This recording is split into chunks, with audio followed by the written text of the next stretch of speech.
Ghosts. By Henrik Ibsen. Introduction. The winter of 1879–80 Ibsen spent in Munich, and the greater part of the summer of 1880 at Berchtesgaden. November 1880 saw him back in Rome, and he passed the summer of 1881 at Sorrento. There, 14 years earlier, he had written the last acts of Peer Gynt. There he now wrote, or at any rate completed, Gengangir. It was published in December 1881, after he had returned to Rome. On December 22 he wrote to Ludwig Passarge, one of his German translators, "My new play has now appeared, and has occasioned a terrible uproar in the Scandinavian press. Every day I receive letters and newspaper articles decrying or praising it. I consider it utterly impossible that any German theatre will accept the play at present. I hardly believe that they will dare to play it in the Scandinavian countries for some time to come. How rightly he judged we shall see anon." In the newspapers there was far more obloquy than praise. Two men, however, stood by him from the first, Björnson, from whom he had been practically estranged ever since the League of Youth, and George Brandes. The latter published an article in which he declared, I quote from memory, that the play might or might not be Ibsen's greatest work, but that it was certainly his noblest deed. It was, doubtless, in acknowledgment of this article that Ibsen wrote to Brandes on January 3, 1882, "Yesterday I had the great pleasure of receiving your brilliantly clear and so warmly appreciative review of Ghosts. All who read your article must, it seems to me, have their eyes open to what I meant by my new book, assuming, that is, that they have any wish to see. For I cannot get rid of the impression that a very large number of the false interpretations which have appeared in the newspapers are the work of people who know better. In Norway, however, I am willing to believe that the stultification has in most cases been unintentional, and the reason is not far to seek. In that country a great many of the critics are theologians, more or less disguised. And these gentlemen are, as a rule, quite unable to write rationally about creative literature. That enfeeblement of judgment which, at least in the case of the average man, is an inevitable consequence of prolonged occupation with theological studies, betrays itself more especially in the judging of human character, human actions, and human motives. Practical business judgment, on the other hand, does not suffer so much from studies of this order. Therefore the reverend gentlemen are very often excellent members of local boards, but they are unquestionably our worst critics. This passage is interesting as showing clearly the point of view from which Ibsen conceived the character of Manders. In the next paragraph of the same letter he discusses the attitude of the so-called liberal press. But as the paragraph contains the germ of an enemy of the people, it may most fittingly be quoted in the introduction to that play. 3 days later, January 6, Ibsen wrote to Schandorf, the Danish novelist, "I was quite prepared for the hubbub. If certain of our Scandinavian reviewers have no talent for anything else, they have an unquestionable talent for thoroughly misunderstanding and misinterpreting those authors whose books they undertake to judge. They endeavor to make me responsible for the opinions which certain of the personages of my drama express. And yet there is not in the whole book a single opinion, a single utterance, which can be laid to the account of the author. I took good care to avoid this. The very method, the order of technique which imposes its form upon the play, forbids the author to appear in the speeches of his characters. My object was to make the reader feel that he was going through a piece of real experience, and nothing could more effectually prevent such an impression than the intrusion of the author's private opinions into the dialogue. Do they imagine at home that I am so inexpert in the theory of drama as not to know this? Of course I know it, and act accordingly. In no other play that I have written is the author so external to the action, so entirely absent from it, as in this last one. They say," he continued, "that the book preaches nihilism. Not at all. It is not concerned to preach anything whatsoever. It merely points to the ferment of nihilism going on under the surface, at home as elsewhere. A Pastor Manders will always goad one or other Mrs. Alving to revolt. And just because she is a woman, she will, when once she has begun, go to the utmost extremes." Towards the end of January Ibsen wrote from Rome to Olaf Skavlan, these last weeks have brought me a wealth of experiences, lessons, and discoveries. I, of course, foresaw that my new play would call forth a howl from the camp of the stagnationists, and for this I care no more than for the barking of a pack of chained dogs.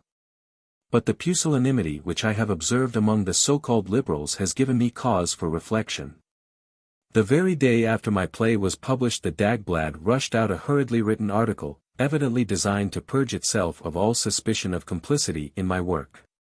This was entirely unnecessary. I myself am responsible for what I write, I and no one else. I cannot possibly embarrass any party, for to no party do I belong. I stand like a solitary franctireur at the outposts, and fight for my own hand. The only man in Norway who has stood up freely, frankly, and courageously for me is Björnson. It is just like him. He has in truth a great, kingly soul, and I shall never forget his action in this matter. One more quotation completes the history of these stirring January days, as written by Ibsen himself. It occurs in a letter to a Danish journalist, Audiobook. It may well be, the poet writes, that the play is in several respects rather daring. But it seemed to me that the time had come for moving some boundary posts. And this was an undertaking for which a man of the older generation, like myself, was better fitted than the many younger authors who might desire to do something of the kind. I was prepared for a storm. But such storms one must not shrink from encountering. That would be cowardice. It happened that, just in these days, the present writer had frequent opportunities of conversing with Ibsen, and of hearing from his own lips almost all the views expressed in the above extracts. He was especially emphatic, I remember, in protesting against the notion that the opinions expressed by Mrs. Alving or Oswald were to be attributed to himself. He insisted, on the contrary, that Mrs. Alving's views were merely typical of the moral chaos inevitably produced by reaction from the narrow conventionalism represented by Manders. With one consent, the leading theatres of the 3 Scandinavian capitals declined to have anything to do with the play. It was more than 18 months old before it found its way to the stage at all. In August 1883 it was acted for the first time at Helsingborg, Sweden, by a travelling company under the direction of an eminent Swedish actor, August Lindberg, who himself played Oswald. He took it on tour round the principal cities of Scandinavia, playing it, among the rest, at a minor theatre in Christiania. It happened that the boards of the Christiania Theatre were at the same time occupied by a French farce. And public demonstrations of protest were made against the managerial policy which gave Tête de Linotte the preference over Gengangir. Gradually the prejudice against the play broke down. Already in the autumn of 1883 it was produced at the Royal, Dramatiska, Theatre in Stockholm. When the new National Theatre was opened in Christiania in 1899, Gengangir found an early place in its repertory. And even the Royal Theatre in Copenhagen has since opened its doors to the tragedy. Not until April 1886 was Jespenster acted in Germany, and then only at a private performance, at the Stadttheater, Augsburg, the poet himself being present. In the following winter it was acted at the famous Court Theatre at Meiningen, again in the presence of the poet. The first, private, performance in Berlin took place on January 9, 1887, at the Residence Theatre. And when the Freie Bühne, founded on the model of the Paris Theatre Libre, began its operations 2 years later, September 29, 1889, Jespenster was the first play that it produced. The Freie Bühne gave the initial impulse to the whole modern movement which has given Germany a new dramatic literature. And the leaders of the movement, whether authors or critics, were one and all ardent disciples of Ibsen, who regarded Jespenster as his typical masterpiece. In Germany, then, the play certainly did, in Ibsen's own words, move some boundary posts.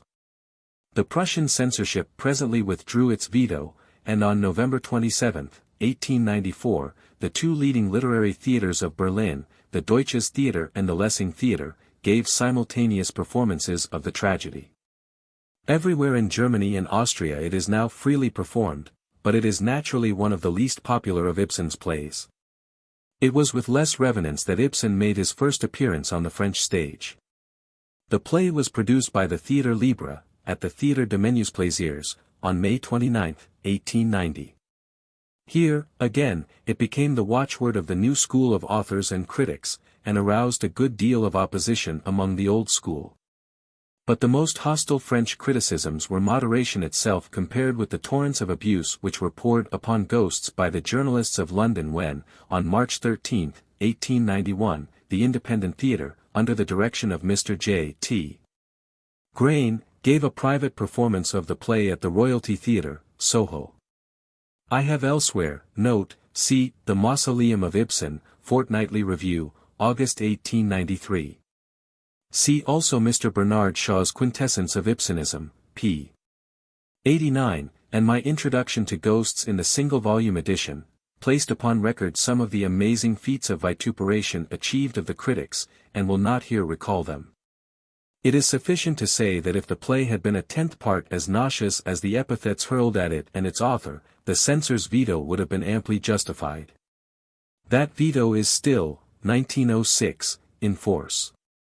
England enjoys the proud distinction of being the one country in the world where ghosts may not be publicly acted.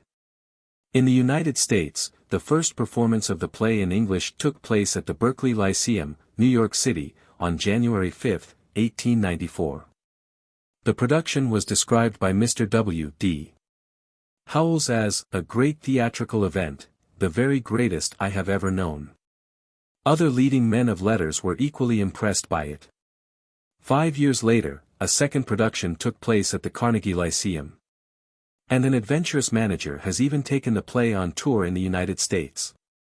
The Italian version of the tragedy, Gli Spettri, has ever since 1892 taken a prominent place in the repertory of the great actors Zaccone and Novelli, who have acted it, not only throughout Italy, but in Austria, Germany, Russia, Spain, and South America. In an interview, published immediately after Ibsen's death, Bjornstjerne Bjornson, questioned as to what he held to be his brother poet's greatest work, replied, without a moment's hesitation, Gengangir. This dictum can scarcely, I think, be accepted without some qualification. Even confining our attention to the modern plays, and leaving out of comparison the Pretenders, Brand, and Peer Gynt, we can scarcely call Ghosts Ibsen's richest or most human play, and certainly not his profoundest or most poetical. If some omnipotent censorship decreed the annihilation of all his works save one, few people, I imagine, would vote that one should be Ghosts. Even if half a dozen works were to be saved from the wreck, I doubt whether I, for my part, would include Ghosts in the list. It is, in my judgment, a little bare, hard, austere. It is the first work in which Ibsen applies his new technical method, evolved, as I have suggested, during the composition of A Doll's House, and he applies it with something of fanaticism. He is under the sway of a prosaic ideal, confessed in the phrase, "My object was to make the reader feel that he was going through a piece of real experience," and he is putting some constraint upon the poet within him. The action moves a little stiffly, and all in one rhythm. It lacks variety and suppleness. Moreover, the play affords some slight excuse for the criticism which persists in regarding Ibsen as a preacher rather than as a creator, an author who cares more for ideas and doctrines than for human beings. Though Mrs. Alving, Engstrand and Regina are rounded and breathing characters, it cannot be denied that Manders strikes one as a clerical type rather than an individual. While even Oswald might not quite unfairly be described as simply and solely his father's son, an abject lesson in heredity. We cannot be said to know him, individually and intimately, as we know Helmer or Stockman, Hjalmar Ekdal or Gregers Worrell. Then, again, there are one or two curious flaws in the play. The question whether Oswald's case is one which actually presents itself in the medical books seems to me a very trifling moment. It is typically true, even if it be not true in detail. The suddenness of the catastrophe may possibly be exaggerated, its premonitions and even its essential nature may be misdescribed. On the other hand, I conceive it probable that the poet had documents to found upon, which may be unknown to his critics. I have never taken any pains to satisfy myself upon the point, which seems to me quite immaterial. There is not the slightest doubt that the life history of a Captain Alving may, and often does, entail upon posterity consequences quite as tragic as those which ensue in Oswald's case, and far more widespreading. That being so, the artistic justification of the poet's presentment of the case is certainly not dependent on its absolute scientific accuracy. The flaws above alluded to are of another nature. One of them is the prominence given to the fact that the asylum is uninsured. No doubt there is some symbolical purport in the circumstance. But I cannot think that it is either sufficiently clear or sufficiently important to justify the emphasis thrown upon it at the end of the second act. Another dubious point is Oswald's argument in the first act as to the expensiveness of marriage as compared with free union. Since the parties to free union, as he describes it, accept all the responsibilities of marriage, and only pretermit the ceremony, the difference of expense, one would suppose, must be neither more nor less than the actual marriage fee. I have never seen this remark of Oswald's adequately explained, either as a matter of economic fact, or as a trait of character. Another blemish, of somewhat greater moment, is the inconceivable facility with which, in the third act, Manders suffers himself to be victimized by Engstrand. All these little things, taken together, detract, as it seems to me, from the artistic completeness of the play, and impair its claim to rank as the poet's masterpiece. Even in prose drama, his greatest and most consummate achievements were yet to come. Must we, then, wholly dissent from Björnson's judgment? I think not. In a historical, if not in an aesthetic, sense, Ghosts may well rank as Ibsen's greatest work. It was the play which first gave the full measure of his technical and spiritual originality and daring. It has done far more than any other of his plays to move boundary posts.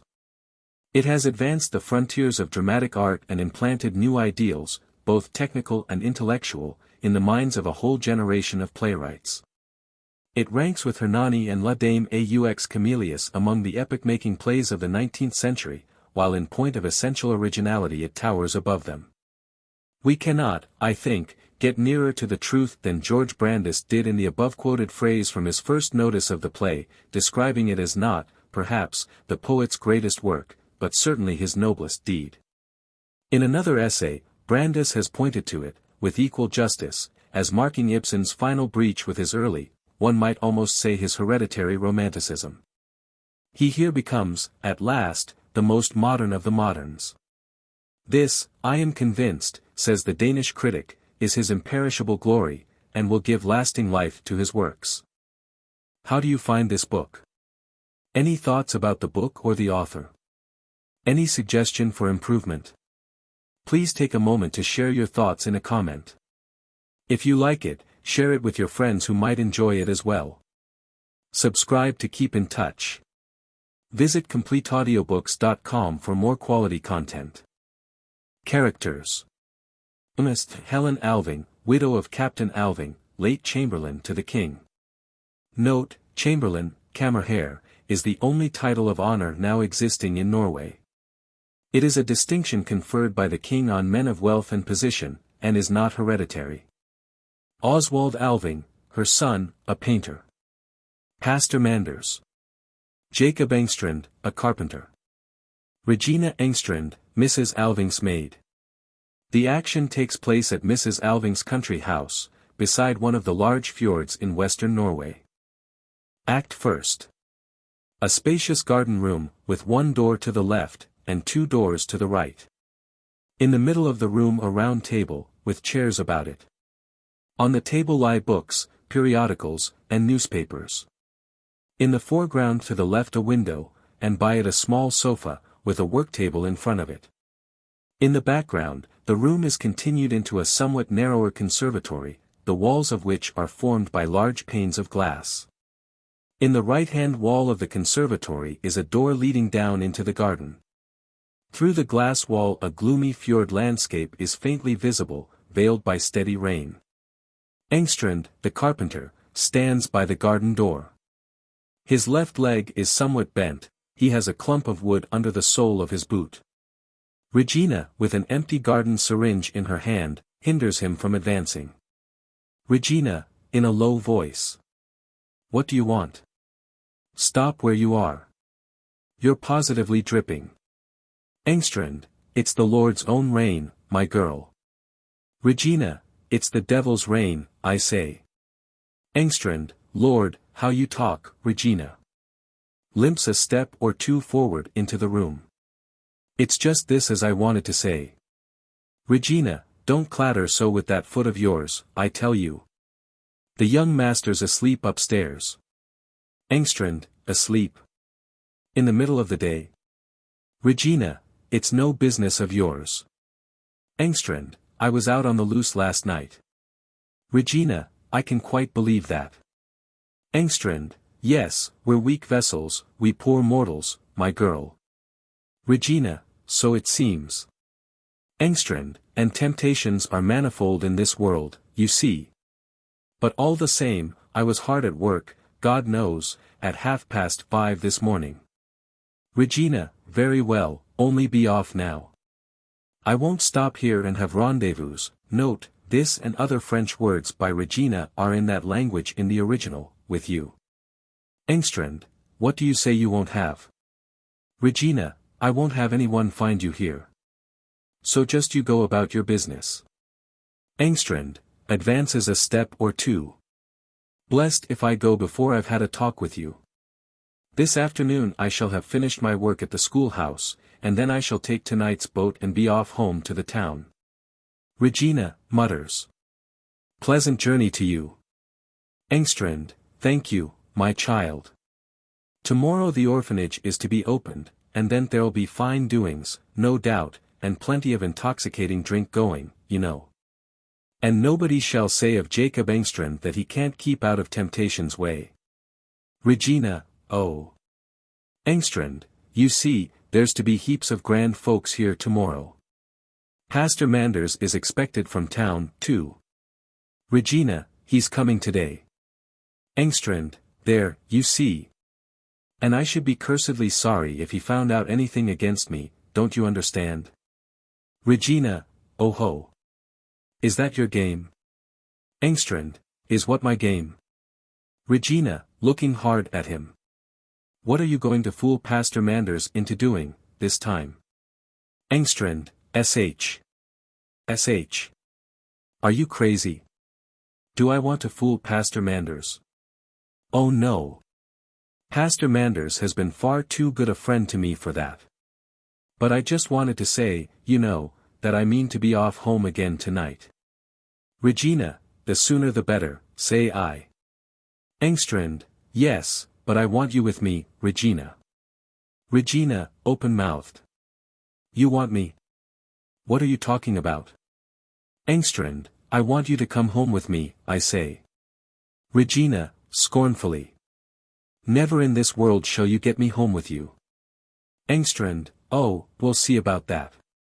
Regina, yes, you may be sure we'll see about it. Me, that have been brought up by a lady like Mrs. Alving. Me, that am treated almost as a daughter here. Is it me you want to go home with you, to a house like yours? For shame. Engstrand, what the devil do you mean? Do you set yourself up against your father, you hussy? Regina, mutters without looking at him. You've said often enough I was no concern of yours. Engstrand, pooh. Why should you bother about that? Regina, haven't you many a time sworn at me and called me a fi donk? Engstrand, curse me, now, if ever I used such an ugly word. Regina, oh, I remember very well what word you used. Engstrand, well, but that was only when I was a bit on, don't you know? Temptations are manifold in this world, Regina. Regina, ugh. Engstrand, and besides, it was when your mother was that aggravating, I had to find something to twit her with, my child. She was always setting up for a fine lady. Mimics. Let me go, Engstrand, let me be. Remember I was 3 years in Chamberlain Alving's family at Rosenvold. Laughs. Mercy on us. She could never forget that the captain was made a chamberlain while she was in service here.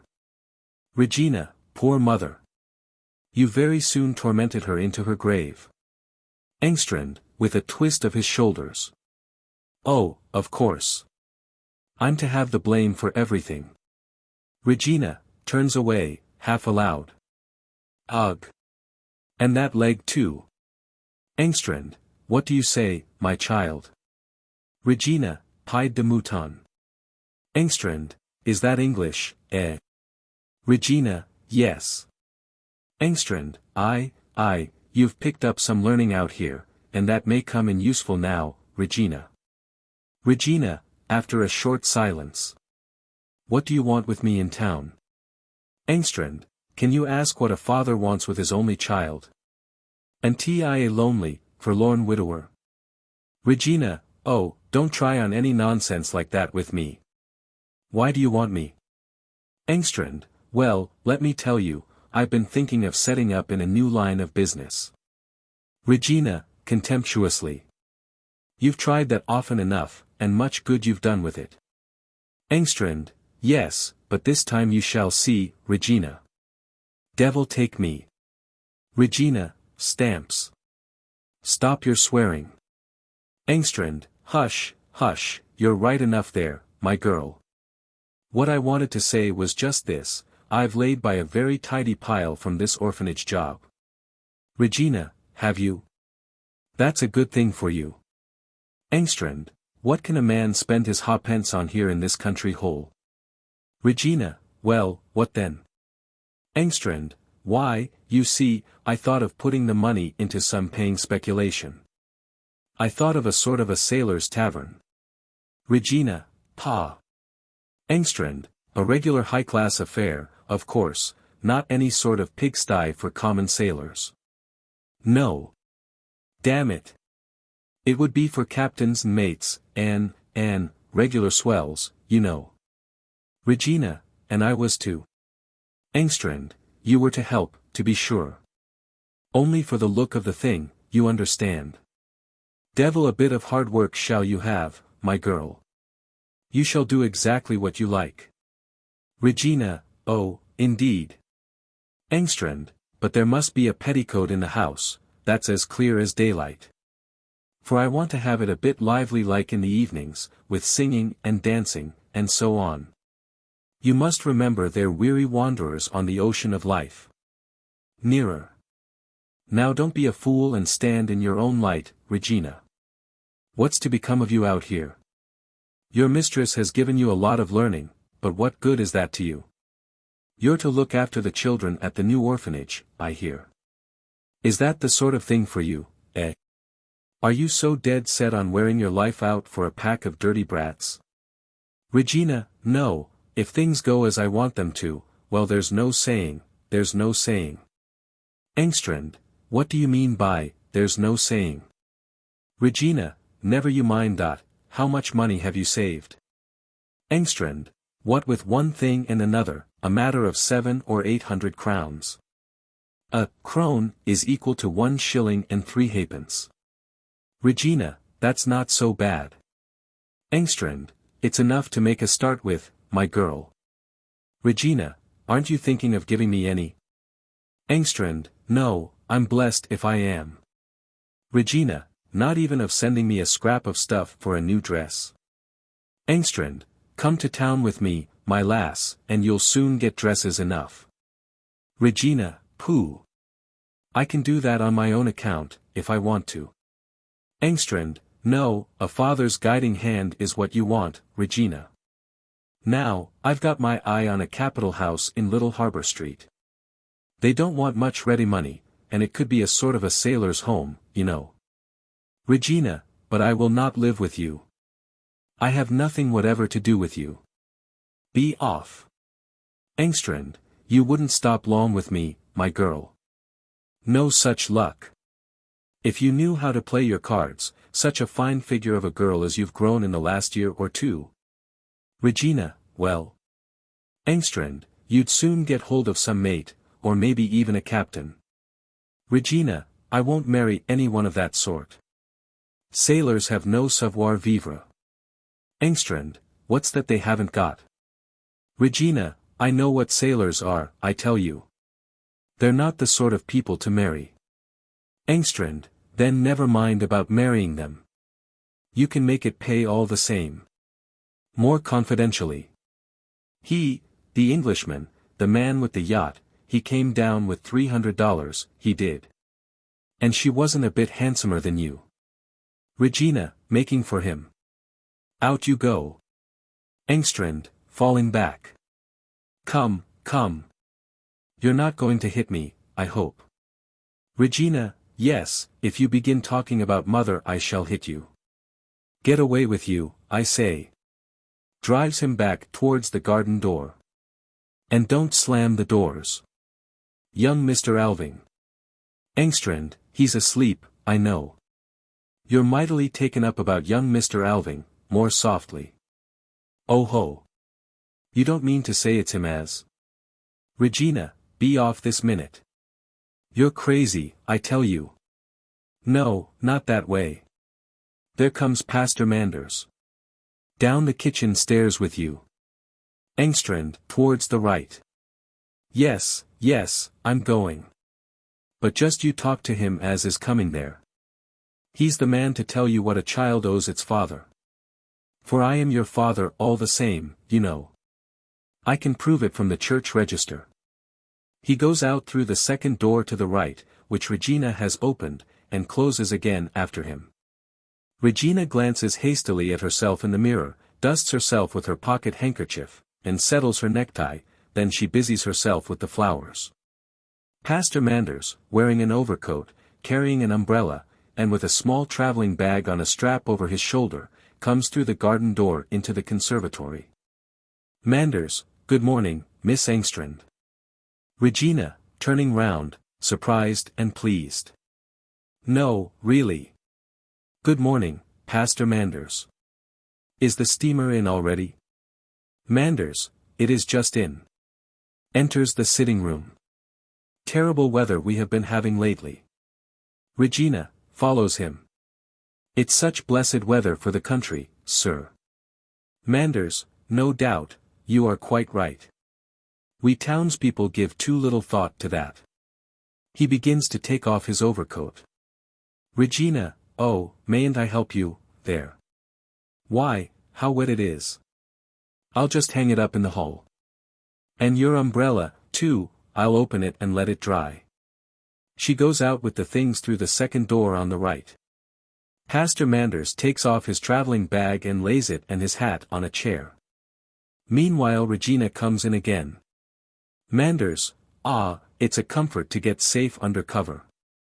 I hope everything is going on well here. Regina, yes, thank you, sir. Manders, you have your hands full, I suppose, in preparation for tomorrow. Regina, yes, there's plenty to do, of course. Manders, and Mrs. Alving is at home, I trust. Regina, oh dear, yes. She's just upstairs, looking after the young master's chocolate. Manders, yes, by the by, I heard down at the pier that Oswald had arrived. Regina, yes, he came the day before yesterday. We didn't expect him before today. Manders, quite strong and well, I hope. Regina, yes, thank you, quite. But dreadfully tired with the journey. He has made one rush right through from Paris, the whole way in one train, I believe. He's sleeping a little now, I think, so perhaps we'd better talk a little quietly. Manders, sh, as quietly as you please. Regina, arranging an armchair beside the table. Now, do sit down, Pastor Manders, and make yourself comfortable. He sits down, she places a footstool under his feet. There. Are you comfortable now, sir? Manders, thanks, extremely so. Looks at her.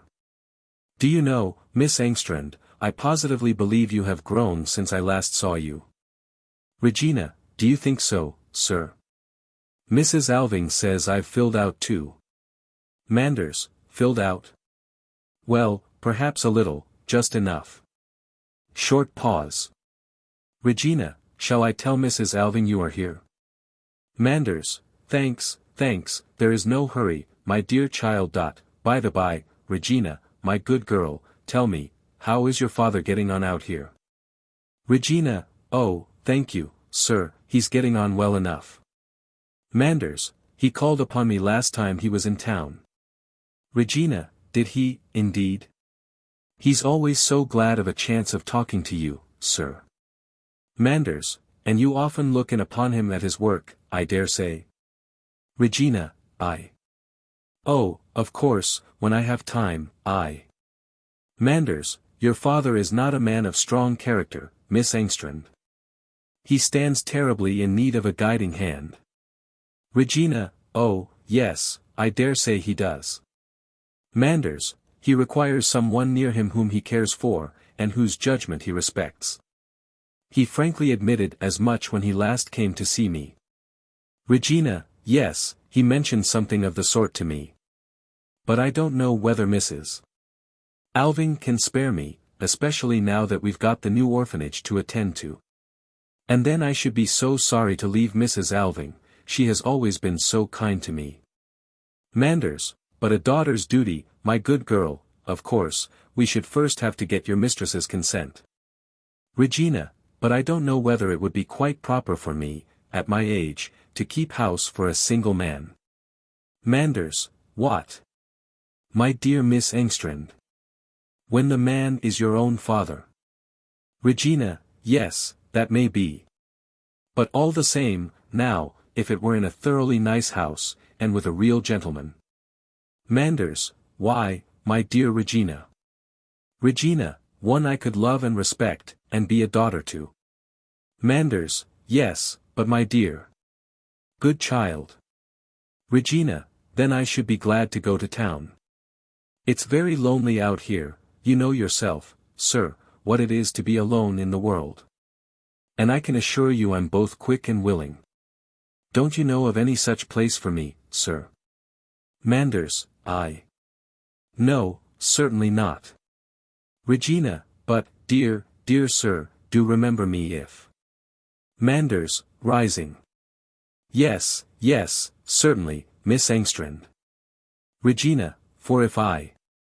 Manders, will you be so good as to tell your mistress I am here? Regina, I will, at once, sir. She goes out to the left. Manders, paces the room 2 or 3 times, stands a moment in the background with his hands behind his back, and looks out over the garden. Then he returns to the table, takes up a book, and looks at the title page. Starts, and looks at several books. Ha, indeed. Mrs. Alving enters by the door on the left, she is followed by Regina, who immediately goes out by the first door on the right. Miss Alving holds out her hand. Welcome, my dear pastor. Manders, how do you do, Mrs. Alving? Here I am as I promised. Miss Alving, always punctual to the minute. Manders, you may believe it was not so easy for me to get away. With all the boards and committees I belong to. Mrs. Alving, that makes it all the kinder of you to come so early. Now we can get through our business before dinner. But where is your portmanteau? Manders, quickly. I left it down at the inn. I shall sleep there tonight. Mrs. Alving, suppressing a smile. Are you really not to be persuaded, even now, to pass the night under my roof? Manders, no, Mrs. Alving, many thanks. I shall stay at the inn, as usual. It is so conveniently near the landing stage. Mrs. Alving, well, you must have your own way. But I really should have thought we 2 old people. Manders, now you are making fun of me. Ah, you're naturally in great spirits today, what with tomorrow's festival and Oswald's return. Miss Alving, yes. You can think what a delight it is to me. It's more than 2 years since he was home last. And now he has promised to stay with me all the winter. Manders, has he really? That is very nice and dutiful of him. For I can well believe that life in Rome and Paris has very different attractions from any we can offer here. Miss Alving, but here he has his mother, you see. My own darling boy, he hasn't forgotten his old mother. Manders, it would be grievous indeed, if absence and absorption in art and that sort of thing were to blunt his natural feelings. Miss Alving, yes, you may well say so. But there's nothing of that sort to fear with him. I'm quite curious to see whether you know him again. He'll be down presently, he's upstairs just now, resting a little on the sofa. But do sit down, my dear pastor. Manders, thank you. Are you quite at liberty? Miss Alving, certainly. She sits by the table. Manders, very well. Then let me show you. He goes to the chair where his traveling bag lies, takes out a packet of papers, sits down on the opposite side of the table, and tries to find a clear space for the papers. Now, to begin with, here is, breaking off. Tell me, Mrs. Alving, how do these books come to be here? Miss Alving, these books. They are books I am reading. Manders, do you read this sort of literature? Miss Alving, certainly I do. Manders, do you feel better or happier for such reading? Miss Alving, I feel, so to speak, more secure. Manders, that is strange. How do you mean? Mrs. Alving, well, I seem to find explanation and confirmation of all sorts of things I myself have been thinking. For that is the wonderful part of it, Pastor Manders, there is really nothing new in these books, nothing but what most people think and believe. Only most people either don't formulate it to themselves, or else keep quiet about it. Manders, great heavens! Do you really believe that most people? Miss Alving, I do, indeed. Manders, but surely not in this country. Not here among us. Miss Alving, yes, certainly, here as elsewhere. Manders, well, I really must say. Mrs. Alving, for the rest, what do you object to in these books? Manders, object to in them? You surely do not suppose that I have nothing better to do than to study such publications as these? Mrs. Alving, that is to say, you know nothing of what you are condemning. Manders, I have read enough about these writings to disapprove of them. Miss Alving, yes, but your own judgment. Manders, my dear Mrs. Alving, there are many occasions in life when one must rely upon others. Things are so ordered in this world, and it is well that they are. Otherwise, what would become of society? Miss Alving, well, I dare say you're right there. Manders, besides, I of course do not deny that there may be much that is attractive in such books. Nor can I blame you for wishing to keep up with the intellectual movements that are said to be going on in the great world where you have let your son pass so much of his life. But. Miss Alving, but. Manders, lowering his voice. But one should not talk about it, Mrs. Alving. One is certainly not bound to account to everybody for what one reads and thinks within one's own four walls. Miss Alving, of course not, I quite agree with you. Manders, only think, now, how you are bound to consider the interests of this orphanage, which you decided on founding at a time when, if I understand you rightly, you thought very differently on spiritual matters. Miss Alving, oh, yes. I quite admit that. But it was about the orphanage. Manders, it was about the orphanage we were to speak, yes. All I say is, prudence, my dear lady. And now let us get to business. Opens the packet, and takes out a number of papers. Do you see these? Miss Alving, the documents. Manders, all, and in perfect order. I can tell you it was hard work to get them in time. I had to put on strong pressure. The authorities are almost morbidly scrupulous when there is any decisive step to be taken. But here they are at last. Looks through the bundle. See. Here is the formal deed of gift of the parcel of ground known as Solvik in the manor of Rosenvold, with all the newly constructed buildings, schoolrooms, master's house, and chapel. And here is the legal fiat for the endowment and for the bylaws of the institution. Will you look at them? Reads. Bylaws for the children's home to be known as Captain Alving's Foundation. Miss Alving, looks long at the paper. So there it is. Manders, I have chosen the designation captain rather than chamberlain. Captain looks less pretentious. Miss Alving, oh, yes, just as you think best. Manders, and here you have the bank account of the capital lying at interest to cover the current expenses of the orphanage. Miss Alving, thank you, but please keep it, it will be more convenient. Manders, with pleasure. I think we will leave the money in the bank for the present.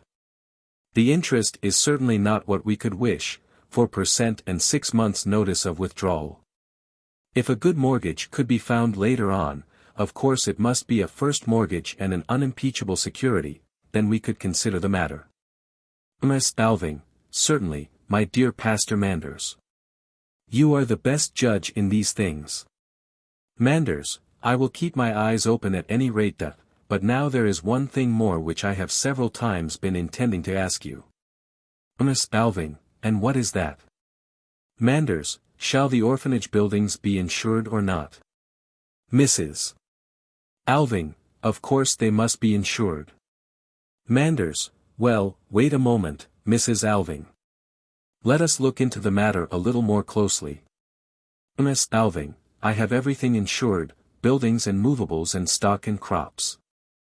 Manders, of course you have, on your own estate. And so have I, of course.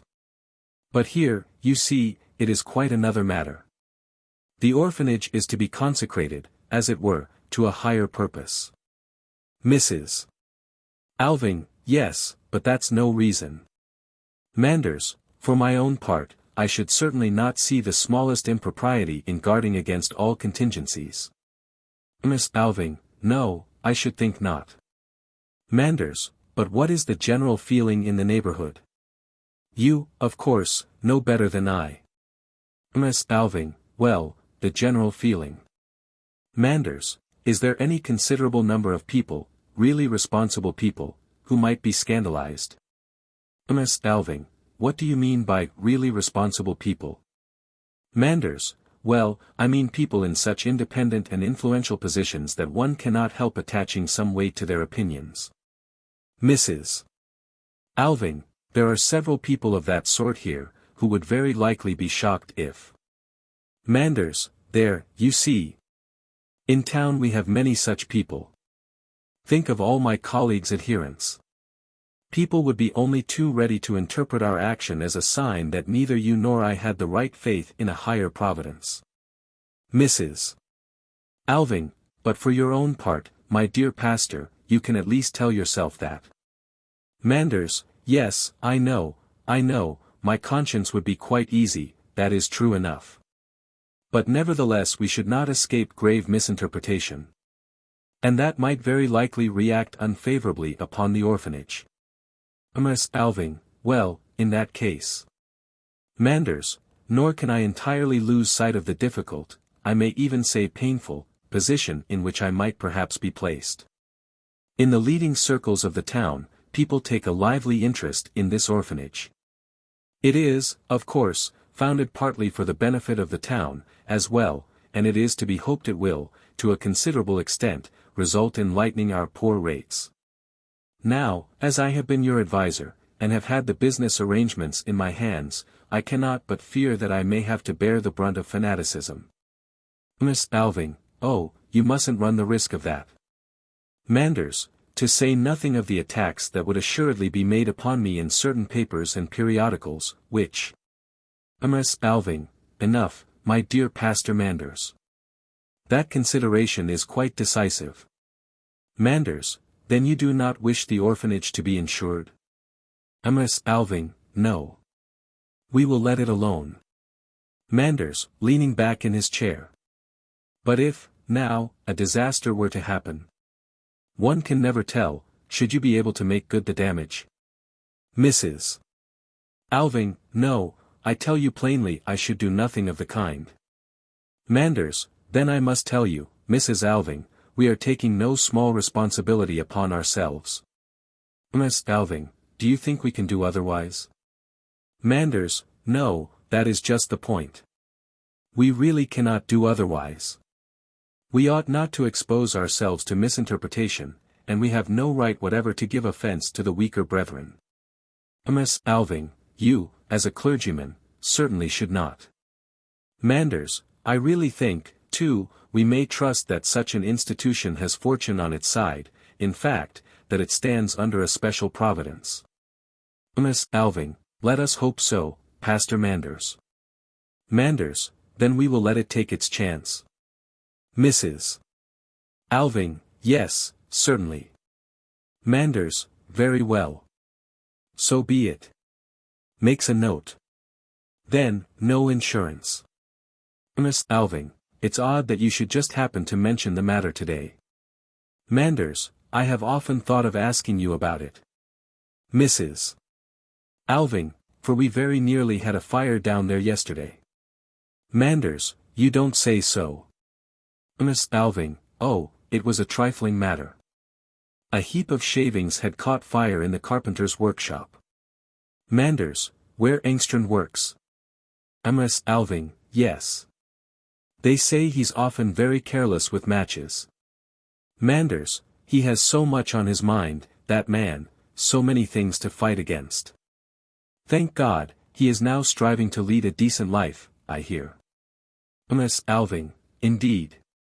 Who says so? Manders, he himself assures me of it. And he is certainly a capital workman. Miss Alving, oh, yes, so long as he's sober. Manders, ah, that melancholy weakness. But, he is often driven to it by his injured leg, he says. Last time he was in town I was really touched by him. He came and thanked me so warmly for having got him work here, so that he might be near Regina. Miss Alving, he doesn't see much of her. Manders, oh, yes, he has a talk with her every day. He told me so himself. Miss Alving, well, it may be so. Manders, he feels so acutely that he needs someone to keep a firm hold on him when temptation comes.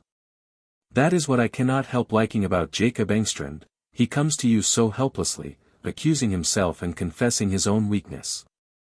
The last time he was talking to me, believe me, Mrs. Alving, supposing it were a real necessity for him to have Regina home again. Miss Alving, rising hastily. Regina. Manders, you must not set yourself against it. Miss Alving, indeed I shall set myself against it. And besides, Regina is to have a position in the orphanage. Manders, but, after all, remember he is her father. Miss Alving, oh, I know very well what sort of a father he has been to her. No. She shall never go to him with my goodwill. Manders, rising. My dear lady, don't take the matter so warmly.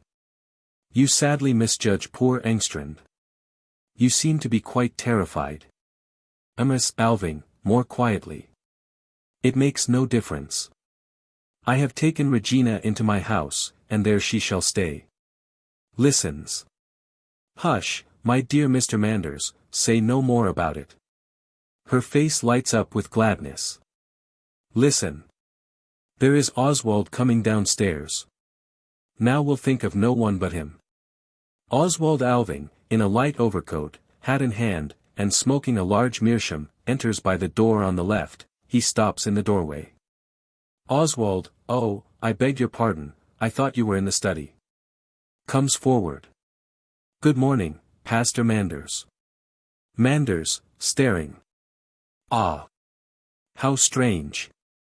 Miss Alving, well now, what do you think of him, Mr. Manders? Manders, can it really be? Oswald, yes, it's really the prodigal son, sir. Manders, protesting. My dear young friend. Oswald, well, then, the lost sheep found.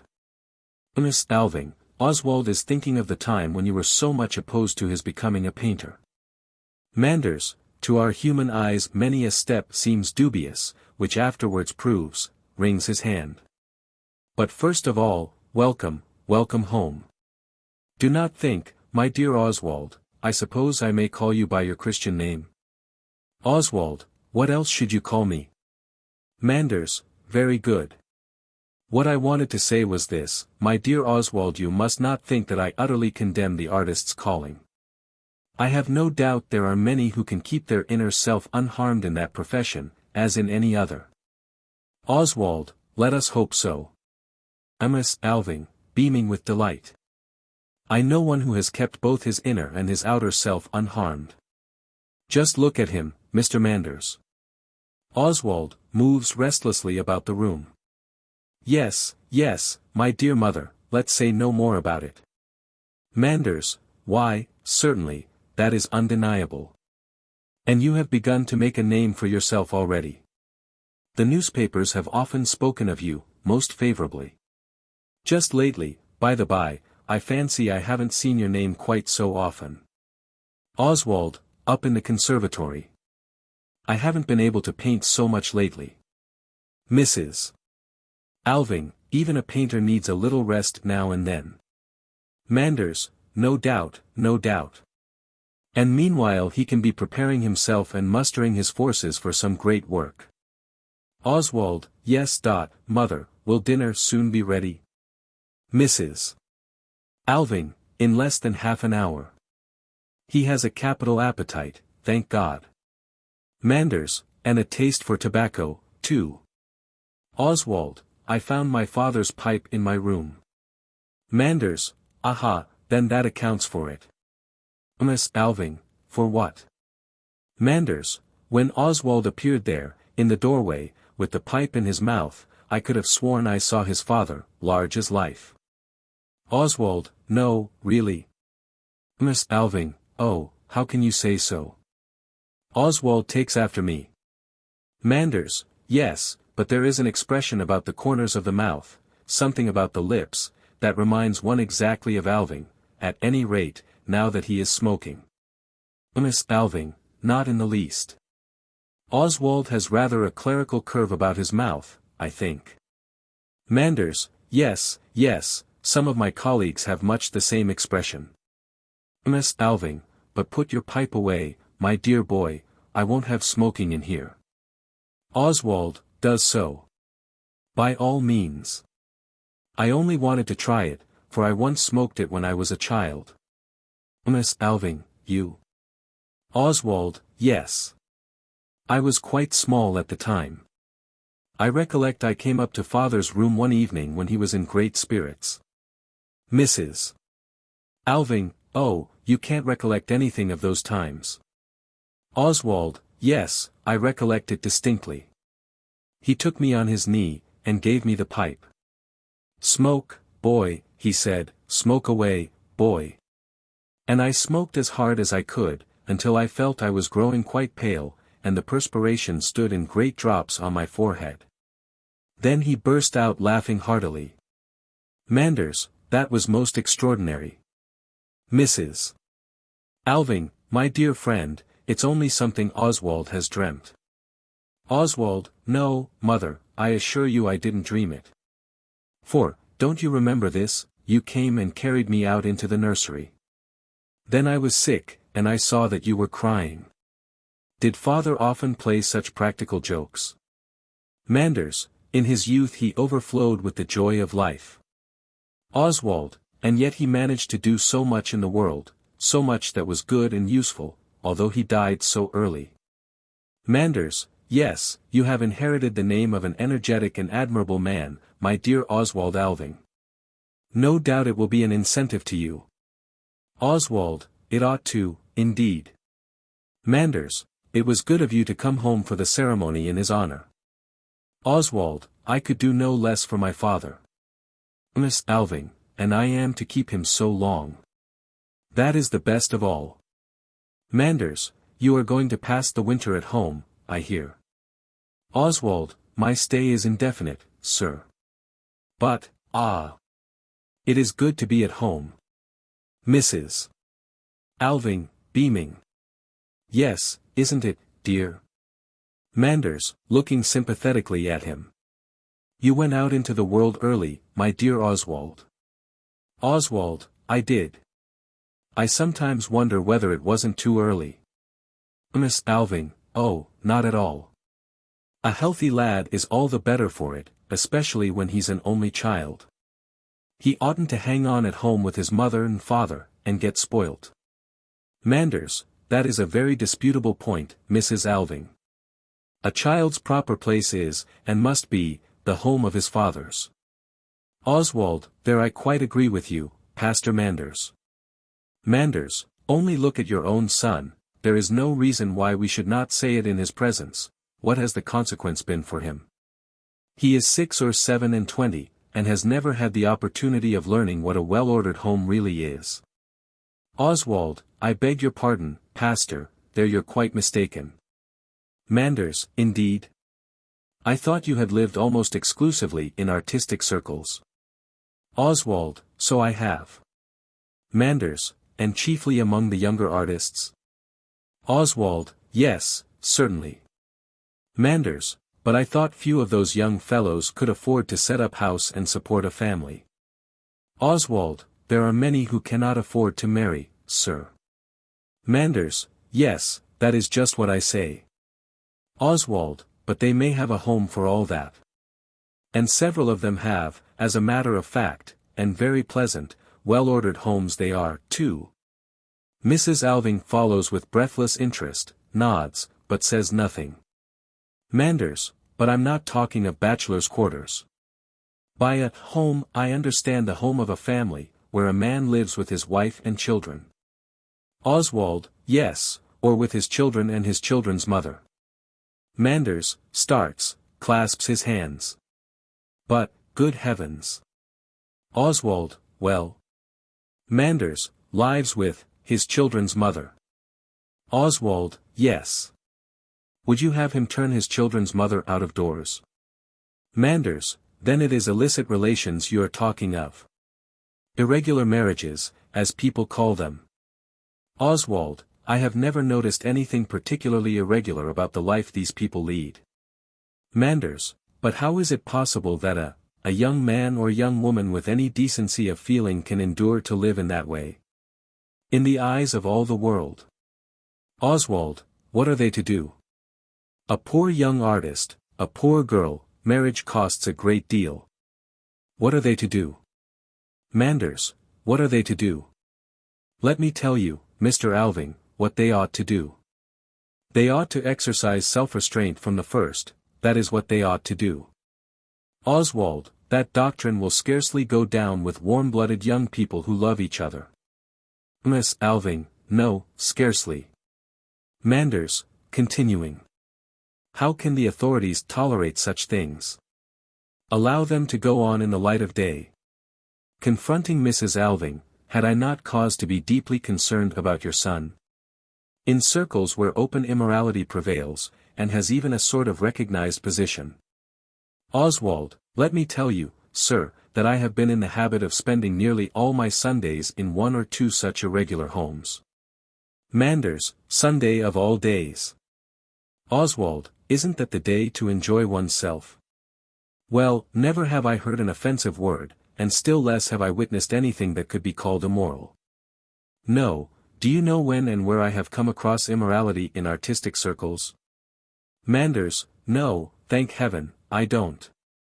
Oswald, well, then, allow me to inform you.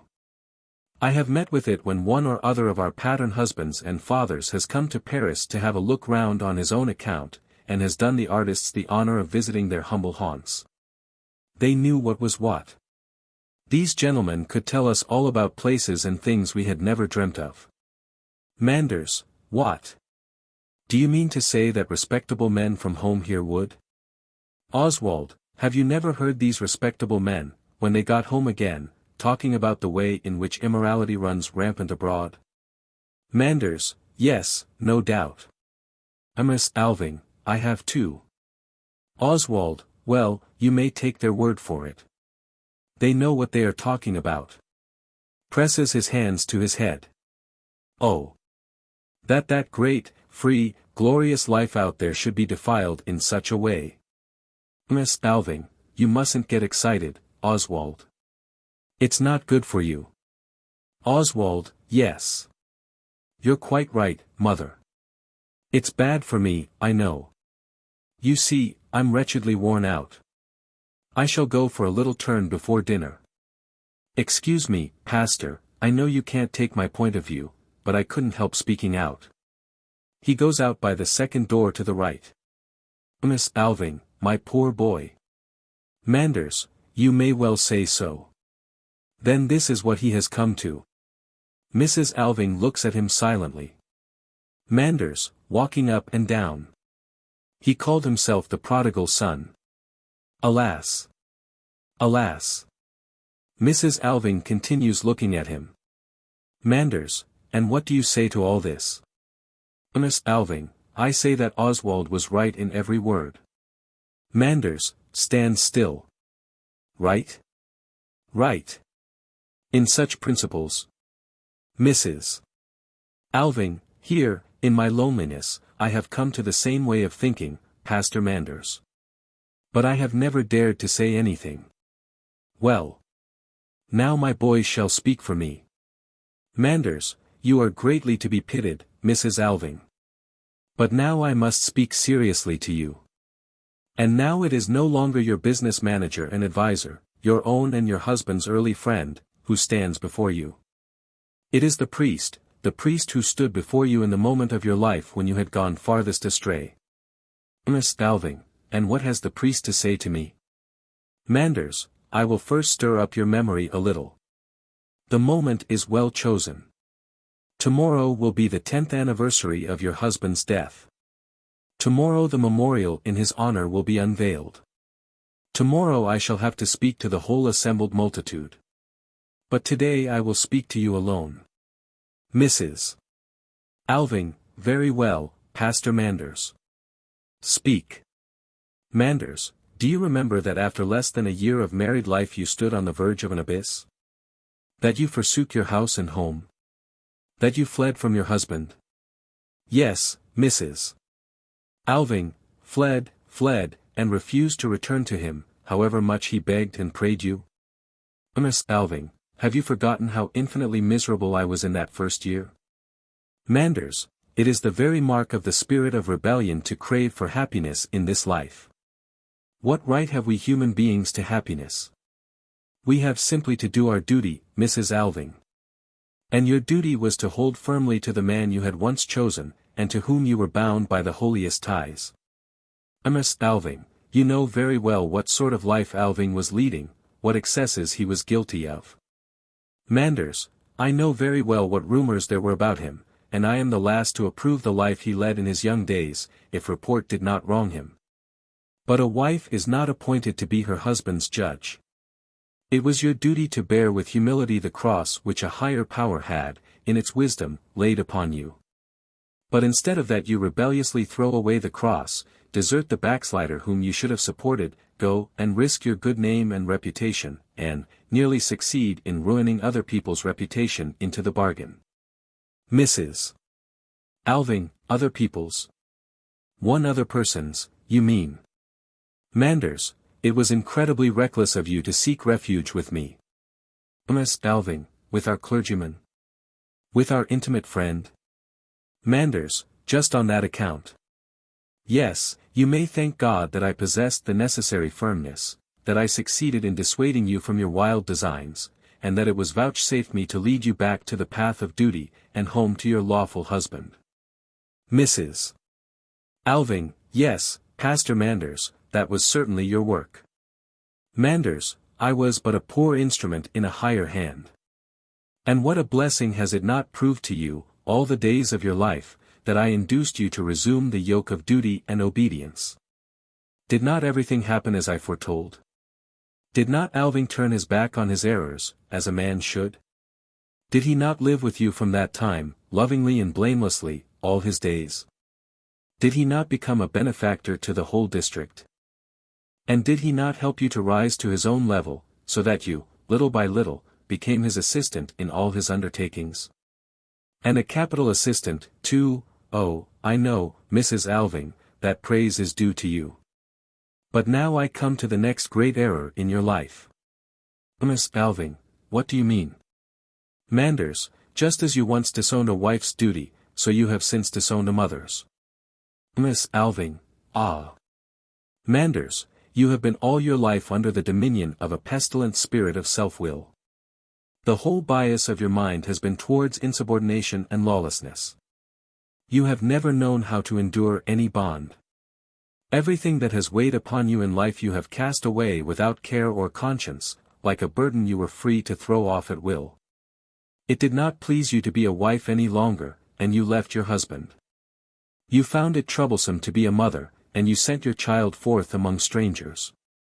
Miss Alving, yes, that is true. I did so. Manders, and thus you have become a stranger to him. Miss Alving, no. No. I am not. Manders, yes, you are. You must be. And in what state of mind has he returned to you? Bethink yourself well, Mrs. Alving.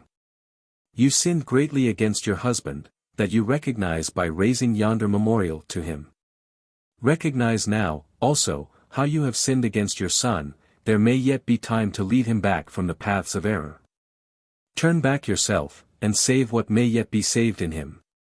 For, with uplifted forefinger, verily, Mrs. Alving, you are a guilt-laden mother. This I have thought it my duty to say to you. Silence. Miss Alving, slowly and with self-control. You have now spoken out, Pastor Manders, and tomorrow you are to speak publicly in memory of my husband. I shall not speak tomorrow. But now I will speak frankly to you, as you have spoken to me. Manders, to be sure, you will plead excuses for your conduct. Miss Alving, no.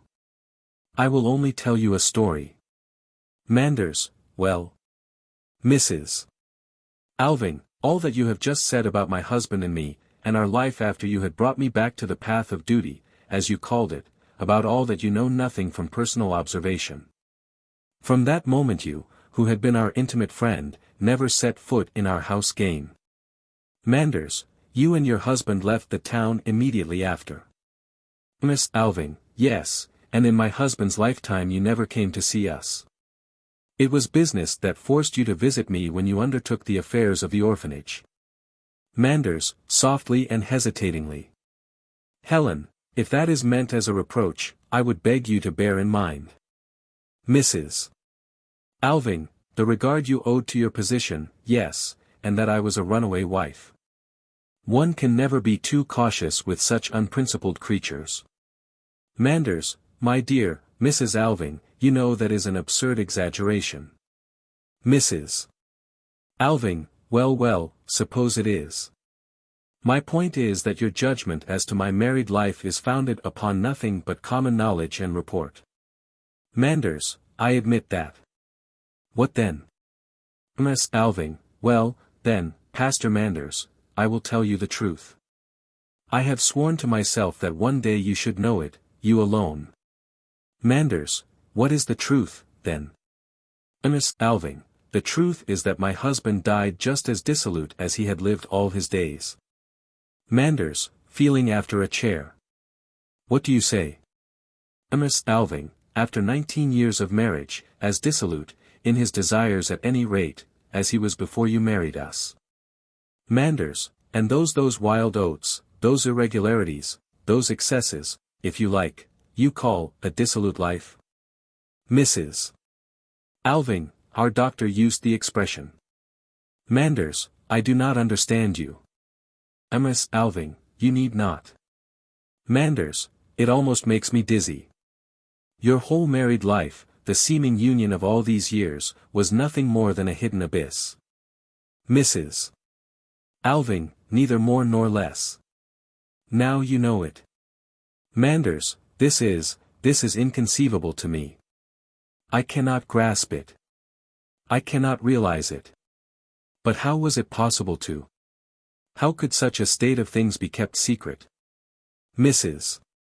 Alving, that has been my ceaseless struggle, day after day. After Oswald's birth, I thought Alving seemed to be a little better. But it did not last long. And then I had to struggle twice as hard, fighting as though for life or death, so that nobody should know what sort of man my child's father was. And you know what power Alving had of winning people's hearts. Nobody seemed able to believe anything but good of him. He was one of those people whose life does not bite upon their reputation. But at last, Mr. Manders, for you must know the whole story, the most repulsive thing of all happened. Manders, more repulsive than what you have told me?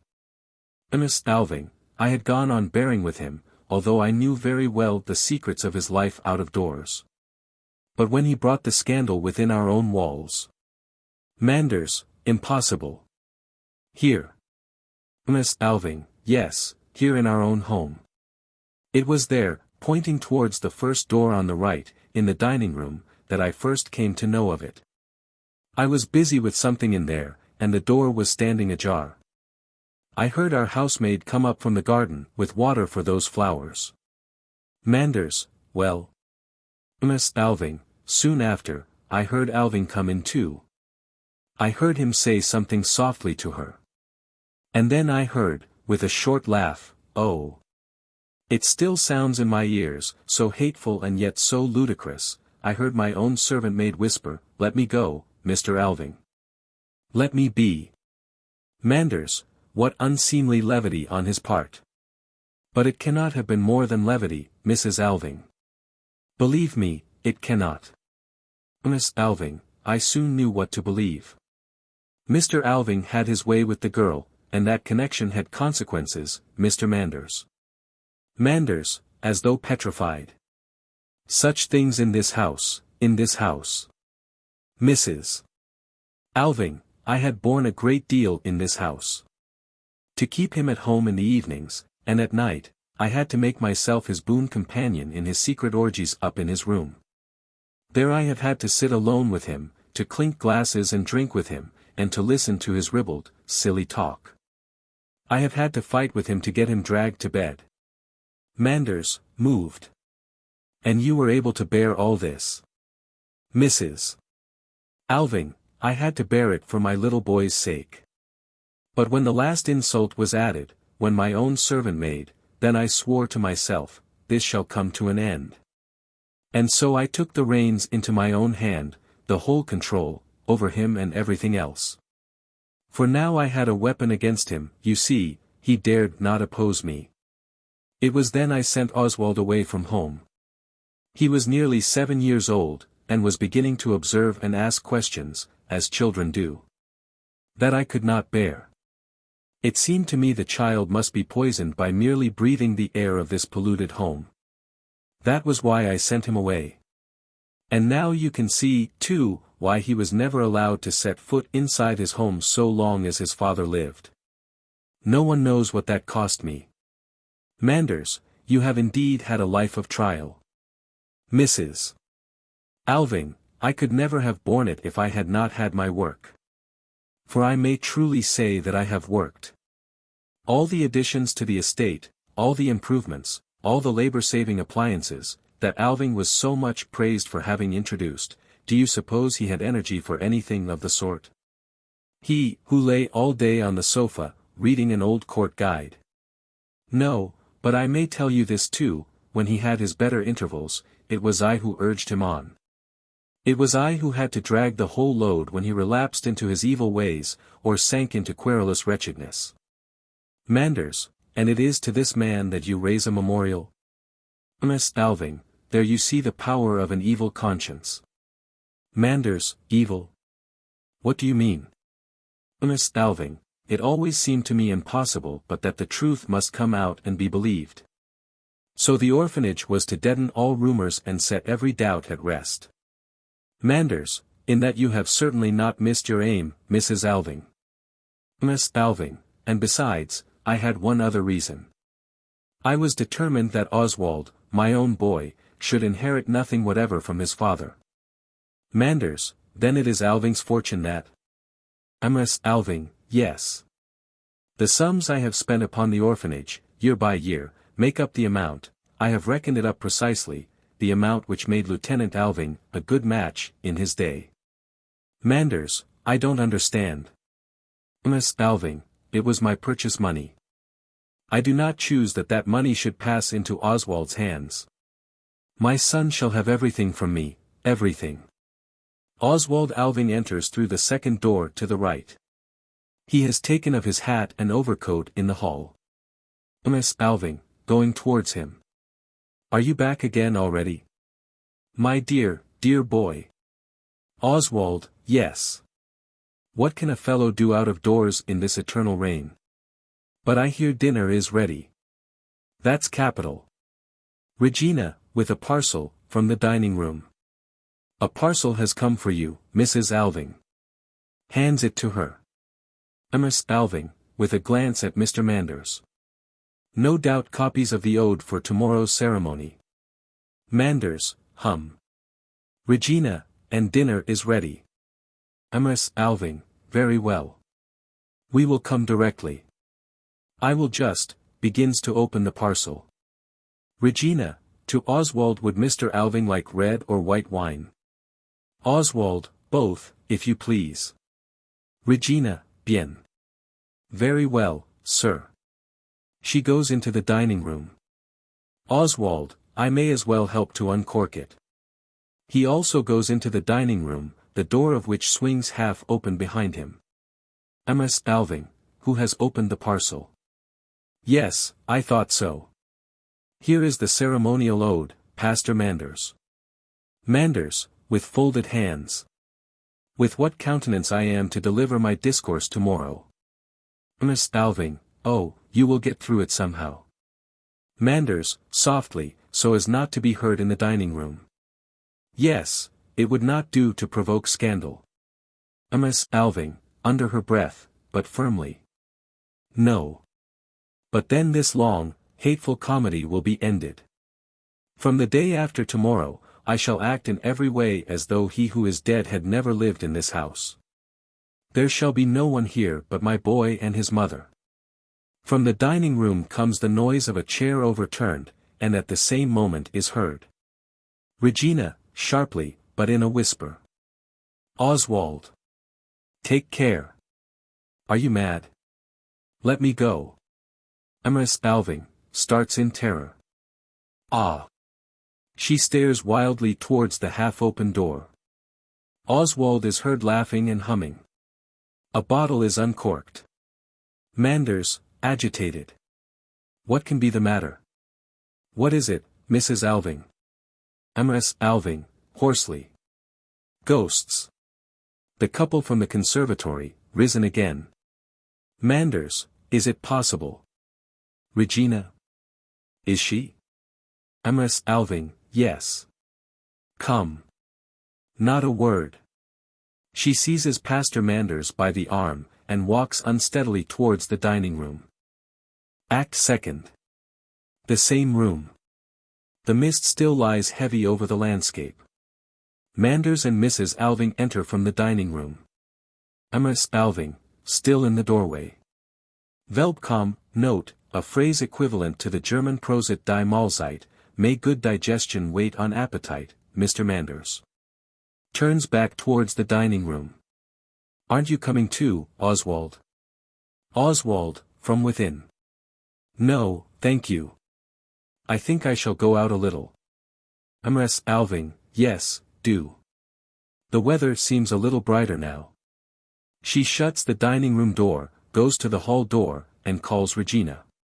Regina, outside. Yes, Mrs. Alving. Mrs. Alving, go down to the laundry, and help with the garlands. Regina, yes, Mrs. Alving. Miss Alving assures herself that Regina goes, then shuts the door. Manders, I suppose he cannot overhear us in there. Miss Alving, not when the door is shut. Besides, he's just going out. Manders, I am still quite upset. I don't know how I could swallow a morsel of dinner. Miss Alving, controlling her nervousness, walks up and down. Nor I. But what is to be done now? Manders, yes. What is to be done? I am really quite at a loss. I am so utterly without experience in matters of this sort. Miss Alving, I feel sure that, so far, no mischief has been done. Manders, no, heaven forbid. But it is an unseemly state of things, nevertheless. Miss Alving, it is only an idle fancy on Oswald's part, you may be sure of that. Manders, well, as I say, I am not accustomed to affairs of the kind. But I should certainly think. Mrs. Alving, out of the house she must go, and that immediately. That is as clear as daylight. Manders, yes, of course she must. Miss Alving, but where to? It would not be right to. Manders, where to? Home to her father, of course. Mrs. Alving, to whom did you say? Manders, to her, but then, Engstrand is not. Good God, Mrs. Alving, it's impossible. You must be mistaken after all. Miss Alving, unfortunately there is no possibility of mistake. Johanna confessed everything to me. And Alving could not deny it. So there was nothing to be done but to get the matter hushed up. Manders, no, you could do nothing else. Miss Alving, the girl left our service at once, and got a good sum of money to hold her tongue for the time. The rest she managed for herself when she got to town. She renewed her old acquaintance with Engstrand, no doubt let him see that she had money in her purse, and told him some tale about a foreigner who put in here with a yacht that summer. So she and Engstrand got married in hot haste. Why, you married them yourself. Manders, but then how to account for? I recollect distinctly Engstrand coming to give notice of the marriage. He was quite overwhelmed with contrition, and bitterly reproached himself for the misbehavior he and his sweetheart had been guilty of. Miss Alving, yes, of course he had to take the blame upon himself. Manders, but such a piece of duplicity on his part. And towards me too. I never could have believed it of Jakob Engstrand. I shall not fail to take him seriously to task, he may be sure of that. And then the immorality of such a connection. For money. How much did the girl receive? Miss Alving, $300. Manders, just think of it, for a miserable $300, to go and marry a fallen woman. Miss Alving, then what have you to say of me? I went and married a fallen man. Manders, why, good heavens, what are you talking about? A fallen man. Miss Alving, do you think Alving was any purer when I went with him to the altar than Johanna was when Engstrand married her? Manders, well, but there is a world of difference between the two cases. Miss Alving, not so much difference after all, except in the price, a miserable $300 and a whole fortune. Manders, how can you compare such absolutely dissimilar cases? You had taken counsel with your own heart and with your natural advisers. Miss Alving, without looking at him. I thought you understood where what you call my heart had strayed to at the time. Manders, distantly. Had I understood anything of the kind, I should not have been a daily guest in your husband's house. Mrs. Alving, at any rate, the fact remains that with myself I took no counsel whatever. Manders, well then, with your nearest relatives, as your duty bade you, with your mother and your 2 aunts. Miss Alving, yes, that is true. Those 3 cast up the account for me. Oh, it's marvelous how clearly they made out that it would be downright madness to refuse such an offer. If mother could only see me now, and know what all that grandeur has come to. Manders, nobody can be held responsible for the result. This, at least, remains clear, your marriage was in full accordance with law and order. Miss Alving, at the window. Oh, that perpetual law and order. I often think that is what does all the mischief in this world of ours. Manders, Mrs. Alving, that is a sinful way of talking. Miss Alving, well, I can't help it, I must have done with all this constraint and insincerity. I can endure it no longer. I must work my way out to freedom. Manders, what do you mean by that? Miss Alving, drumming on the window frame. I ought never to have concealed the facts of Alving's life. But at that time I dared not do anything else, I was afraid, partly on my own account. I was such a coward. Manders, a coward? Miss Alving, if people had come to know anything, they would have said, poor man. With a runaway wife, no wonder he kicks over the traces. Manders, such remarks might have been made with a certain show of right. Miss Alving, looking steadily at him. If I were what I ought to be, I should go to Oswald and say, listen, my boy, your father led a vicious life. Manders, merciful heavens. Miss Alving, and then I should tell him all I have told you, every word of it. Manders, you shock me unspeakably, Mrs. Alving. Miss Alving, yes, I know that. I know that very well. I myself am shocked at the idea. Goes away from the window. I am such a coward. Manders, you call it cowardice to do your plain duty? Have you forgotten that a son ought to love and honor his father and mother? Miss Alving, do not let us talk in such general terms. Let us ask, ought Oswald to love and honor Chamberlain Alving? Manders, is there no voice in your mother's heart that forbids you to destroy your son's ideals? Miss Alving, but what about the truth? Manders, but what about the ideals? Miss Alving, oh, ideals, ideals. If only I were not such a coward. Manders, do not despise ideals, Mrs. Alving, they will avenge themselves cruelly. Take Oswald's case, he, unfortunately, seems to have few enough ideals as it is, but I can see that his father stands before him as an ideal. Mrs. Alving, yes, that is true. Manders, and this habit of mind you have yourself implanted and fostered by your letters. Miss Alving, yes, in my superstitious awe for duty in the proprieties, I lied to my boy, year after year. Oh, what a coward I have been. Manders, you have established a happy illusion in your son's heart, Mrs. Alving, and assuredly you ought not to undervalue it. Miss Alving, who knows whether it is so happy after all? But, at any rate, I will not have any tampering with Regina. He shall not go and wreck the poor girl's life. Manders, no, good God, that would be terrible. Mrs. Alving, if I knew he was in earnest, and that it would be for his happiness. Manders, what? What then? Miss Alving, but it couldn't be, for unfortunately Regina is not the right sort of woman. Manders, well, what then? What do you mean? Mrs.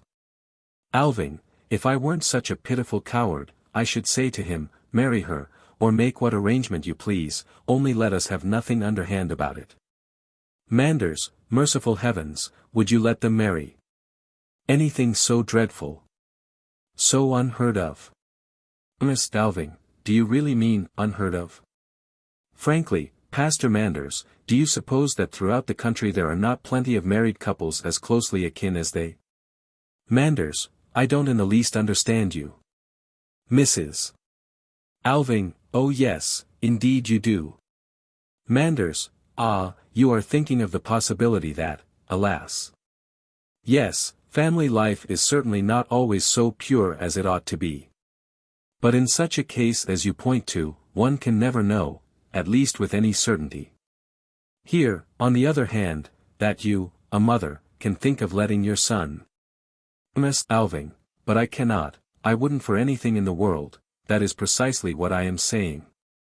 Manders, no, because you are a coward, as you put it. But if you were not a coward, then. Good God! A connection so shocking. Miss Alving, so far as that goes, they say we are all sprung from connections of that sort. And who is it that arranged the world so, Pastor Manders? Manders, questions of that kind I must decline to discuss with you, Mrs. Alving, you are far from being in the right frame of mind for them. But that you dare to call your scruples cowardly. Miss Alving, let me tell you what I mean.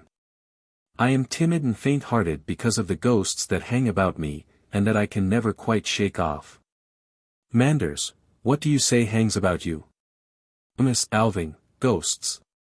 When I heard Regina and Oswald in there, it was as though ghosts rose up before me. But I almost think we are all of us ghosts, Pastor Manders.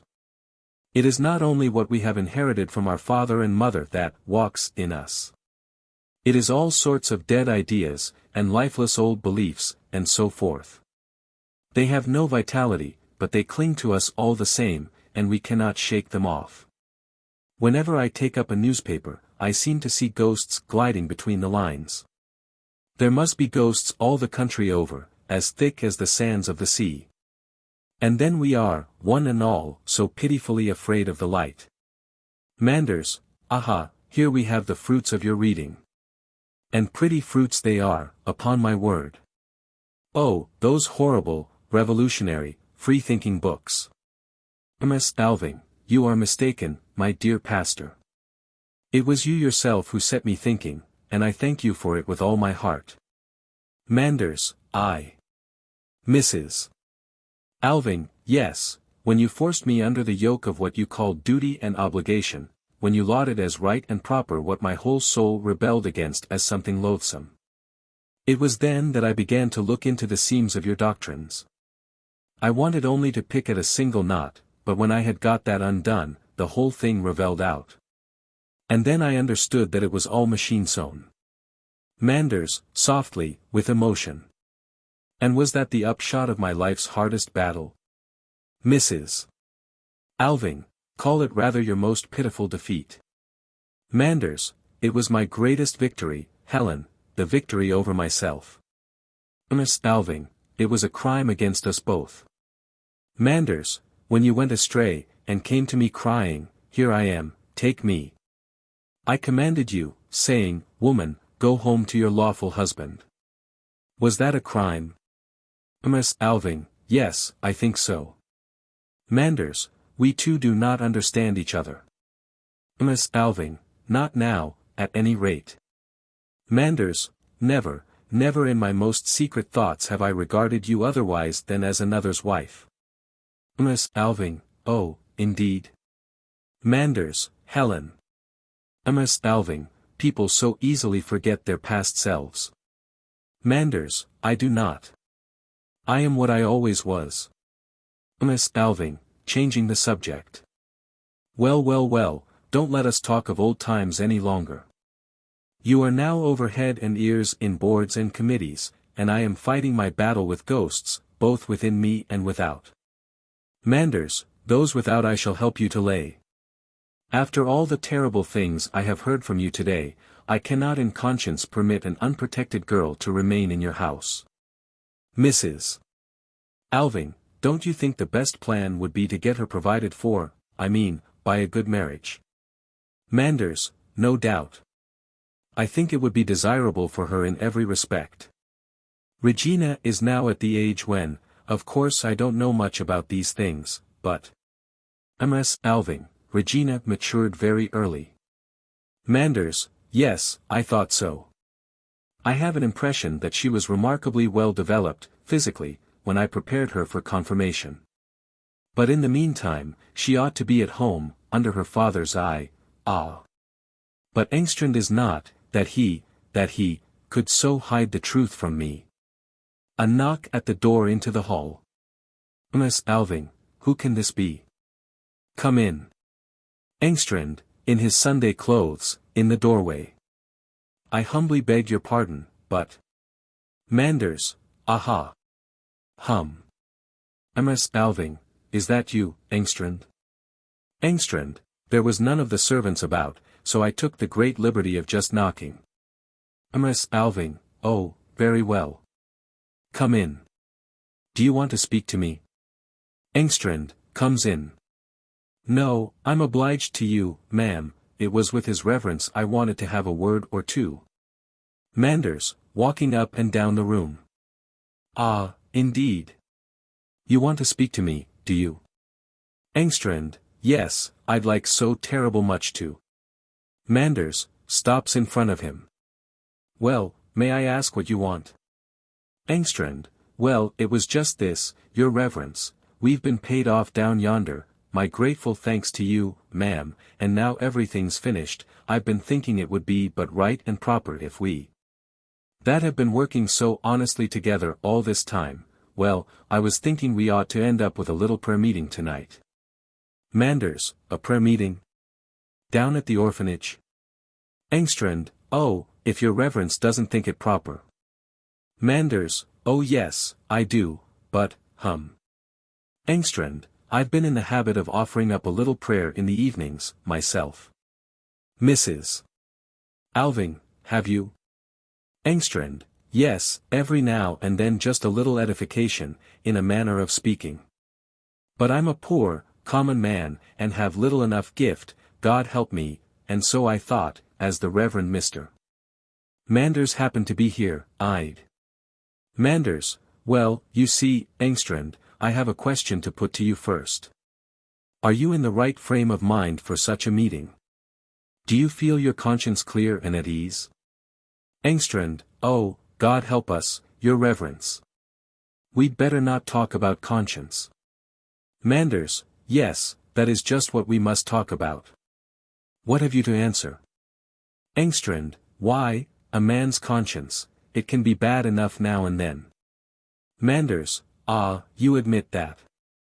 Then perhaps you will make a clean breast of it, and tell me, the real truth about Regina? Ms. Alving, quickly. Mr. Manders. Manders, reassuringly. Please allow me. Engstrand, about Regina. Lord, what a turn you gave me. Looks at Mrs. Alving. There's nothing wrong about Regina, is there? Manders, we will hope not. But I mean, what is the truth about you and Regina? You pass for her father, eh? Engstrand, uncertain. Well, your reverence knows all about me and poor Johanna. Manders, come now, no more prevarication. Your wife told Mrs. Alving the whole story before quitting her service. Engstrand, well, then, May. Now, did she really? Manders, you see we know you now, Engstrand. Engstrand, and she swore and took her Bible oath. Manders, did she take her Bible oath? Engstrand, no, she only swore, but she did it that solemn-like. Manders, and you have hidden the truth from me all these years? Hidden it from me, who have trusted you without reserve, in everything. Engstrand, well, I can't deny it. Manders, have I deserved this of you, Engstrand? Have I not always been ready to help you in word and deed, so far as it lay in my power? Answer me. Have I not? Engstrand, it would have been a poor lookout for me many a time but for the Reverend Mr. Manders. Manders, and this is how you reward me. You cause me to enter falsehoods in the church register, and you withhold from me, year after year, the explanations you owed alike to me and to the truth. Your conduct has been wholly inexcusable, Engstrand. And from this time forward I have done with you. Engstrand, with a sigh. Yes. I suppose there's no help for it. Manders, how can you possibly justify yourself? Engstrand, who could ever have thought she'd have gone and made bad worse by talking about it? Will your reverence just fancy yourself in the same trouble as poor Johanna? Manders, I. Engstrand, Lord bless you, I don't mean just exactly the same. But I mean, if your reverence had anything to be ashamed of in the eyes of the world, as the saying goes. We menfolk oughtn't to judge a poor woman too hardly, your reverence. Manders, I am not doing so. It is you I am reproaching. Engstrand, might I make so bold as to ask your reverence a bit of a question? Manders, yes, if you want to. Engstrand, isn't it right and proper for a man to raise up the fallen? Manders, most certainly it is. Engstrand, and isn't a man bound to keep his sacred word?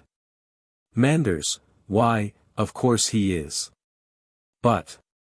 Engstrand, when Johanna had got into trouble through that Englishman, or it might have been an American or a Russian, as they call them, well, you see, she came down into the town. Poor thing, she'd sent me about my business once or twice before, for she couldn't bear the sight of anything as wasn't handsome, and I'd got this damaged leg of mine. Your reverence recollects how I ventured up into a dancing saloon, where seafaring men was carrying on with drink and devilry, as the saying goes. And then, when I was for giving them a bit of an admonition to lead a new life. Mrs. Alving, at the window. Manders, I know all about that, Engstrand, the ruffians threw you downstairs. You have told me of the affair already. Your infirmity is an honor to you. Engstrand, I'm not puffed up about it, your reverence. But what I wanted to say was, that when she came and confessed all to me, with weeping and gnashing of teeth, I can tell your reverence I was sore at heart to hear it. Manders, were you indeed, Engstrand? Well, go on. Engstrand, so I says to her, the American, he's sailing about on the boundless sea. And as for you, Johanna, says I, you've committed a grievous sin, and you're a fallen creature. But Jakob Engstrand, says I, he's got 2 good legs to stand upon, he has, you see, your reverence, I was speaking figurative like. Manders, I understand quite well. Go on. Engstrand, well, that was how I raised her up and made an honest woman of her, so as folks shouldn't get to know how as she'd gone astray with foreigners. Manders, in all that you acted very well. Only I cannot approve of your stooping to take money. Engstrand, money? Not a farthing. Manders, inquiringly to Mrs. Alving. But. Engstrand, oh, wait a minute, now I recollect. Johanna did have a trifle of money. But I would have nothing to do with that. No, says I, that's mammon, that's the wages of sin. This dirty gold, or notes, or whatever it was, will just flint, that back in the American's face, says I. But he was off and away, over the stormy sea, your reverence. Manders, was he really, my good fellow? Engstrand, he was indeed, sir. So Johanna and I, we agreed that the money should go to the child's education. And so it did, and I can account for every blessed farthing of it. Manders, why, this alters the case considerably. Engstrand, that's just how it stands, your reverence. And I make so bold as to say as I've been an honest father to Regina, so far as my poor strength went, for I'm but a weak vessel, worse luck. Manders, well, my good fellow. Engstrand, all the same, I bear myself witness as I've brought up the child, and lived kindly with poor Johanna, and ruled over my own house, as the scripture has it. But it couldn't never enter my head to go to your reverence and puff myself up and boast because even the likes of me had done some good in the world. No, sir. When anything of that sort happens to Jakob Engstrand, he holds his tongue about it. It don't happen so terrible often, I dare say. And when I do come to see your reverence, I find a mortal deal that's wicked and weak to talk about. For I said it before, and I says it again, a man's conscience isn't always as clean as it might be. Manders, give me your hand, Jakob Engstrand. Engstrand, oh, Lord. Your reverence. Manders, come, no nonsense, wrings his hand. There we are. Engstrand, and if I might humbly beg your reverence's pardon. Manders, you. On the contrary, it is I who ought to beg your pardon. Engstrand, Lord, no, sir. Manders, yes, assuredly. And I do it with all my heart. Forgive me for misunderstanding you. I only wish I could give you some proof of my hearty regret, and of my goodwill towards you. Engstrand, would your reverence do it? Manders, with the greatest pleasure. Engstrand, well then, here's the very chance.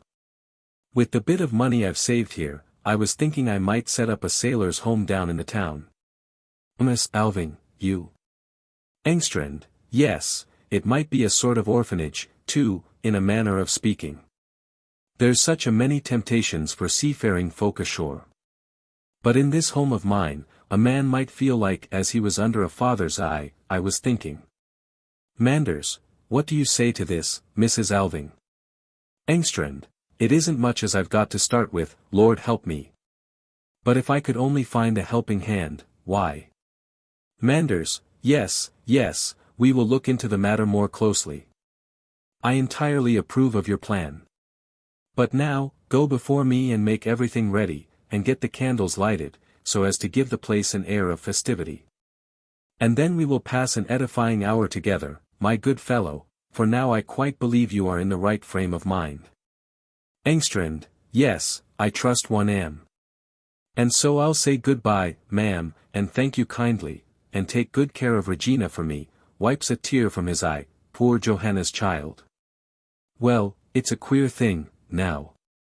But it's just like as if she'd growed into the very apple of my eye. It is, indeed. He bows and goes out through the hall. Manders, well, what do you say of that man now, Mrs. Alving? That was a very different account of matters, was it not? Mrs. Alving, yes, it certainly was. Manders, it only shows how excessively careful one ought to be in judging one's fellow creatures. But what a heartfelt joy it is to ascertain that one has been mistaken. Don't you think so? Mrs. Alving, I think you are, and will always be, a great baby, Manders. Manders, I. Miss Alving, laying her 2 hands upon his shoulders. And I say that I have half a mind to put my arms round your neck, and kiss you. Manders, stepping hastily back. No, no. God bless me. What an idea. Miss Alving, with a smile. Oh, you needn't be afraid of me.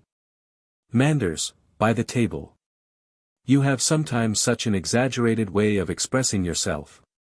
Now, let me just collect all the documents, and put them in my bag. He does so. There, that's all right. And now, goodbye for the present. Keep your eyes open when Oswald comes back. I shall look in again later. He takes his hat and goes out through the hall door. Miss Alving, sighs, looks for a moment out of the window, sets the room in order a little, and is about to go into the dining room, but stops at the door with a half-suppressed cry. Oswald, are you still at table? Oswald, in the dining room. I'm only finishing my cigar. Miss Alving, I thought you had gone for a little walk. Oswald, in such weather as this? A glass clinks. Mrs. Alving leaves the door open, and sits down with her knitting on the sofa by the window. Oswald, wasn't that Pastor Manders that went out just now? Miss Alving, yes, he went down to the orphanage. Oswald, hum. The glass and decanter clink again. Miss Alving, with a troubled glance. Dear Oswald, you should take care of that liqueur. It is strong. Oswald, it keeps out the damp. Miss Alving, wouldn't you rather come in here, to me? Oswald, I mayn't smoke in there. Miss Alving, you know quite well you may smoke cigars. Oswald, oh, all right then, I'll come in. Just a tiny drop more first. There. He comes into the room with his cigar, and shuts the door after him. A short silence. Where has the pastor gone to? Miss Alving, I have just told you, he went down to the orphanage. Oswald, oh, yes, so you did. Miss Alving, you shouldn't sit so long at table, Oswald. Oswald, holding his cigar behind him. But I find it so pleasant, mother. Strokes and caresses her. Just think what it is for me to come home and sit at mother's own table, in mother's room, and eat mother's delicious dishes. Miss Alving, my dear, dear boy. Oswald, somewhat impatiently, walks about and smokes. And what else can I do with myself here? I can't set to work at anything. Miss Alving, why can't you? Oswald, in such weather as this? Without a single ray of sunshine the whole day? Walks up the room. Oh, not to be able to work. Miss Alving, perhaps it was not quite wise of you to come home. Oswald, oh, yes, mother, I had to. Mrs. Alving, you know I would 10 times rather forego the joy of having you here, than let you. Oswald, stops beside the table. Now just tell me, mother, does it really make you so very happy to have me home again? Miss Alving, does it make me happy? Oswald, crumpling up a newspaper. I should have thought it must be pretty much the same to you whether I was in existence or not. Miss Alving, have you the heart to say that to your mother, Oswald? Oswald, but you've got on very well without me all this time. Miss Alving, yes, I have got on without you. That is true. A silence. Twilight slowly begins to fall. Oswald paces to and fro across the room. He has laid his cigar down. Oswald stops beside Mrs. Alving. Mother, may I sit on the sofa beside you? Miss Alving makes room for him. Yes, do, my dear boy. Oswald sits down. There is something I must tell you, mother. Miss Alving, anxiously. Well? Oswald looks fixedly before him.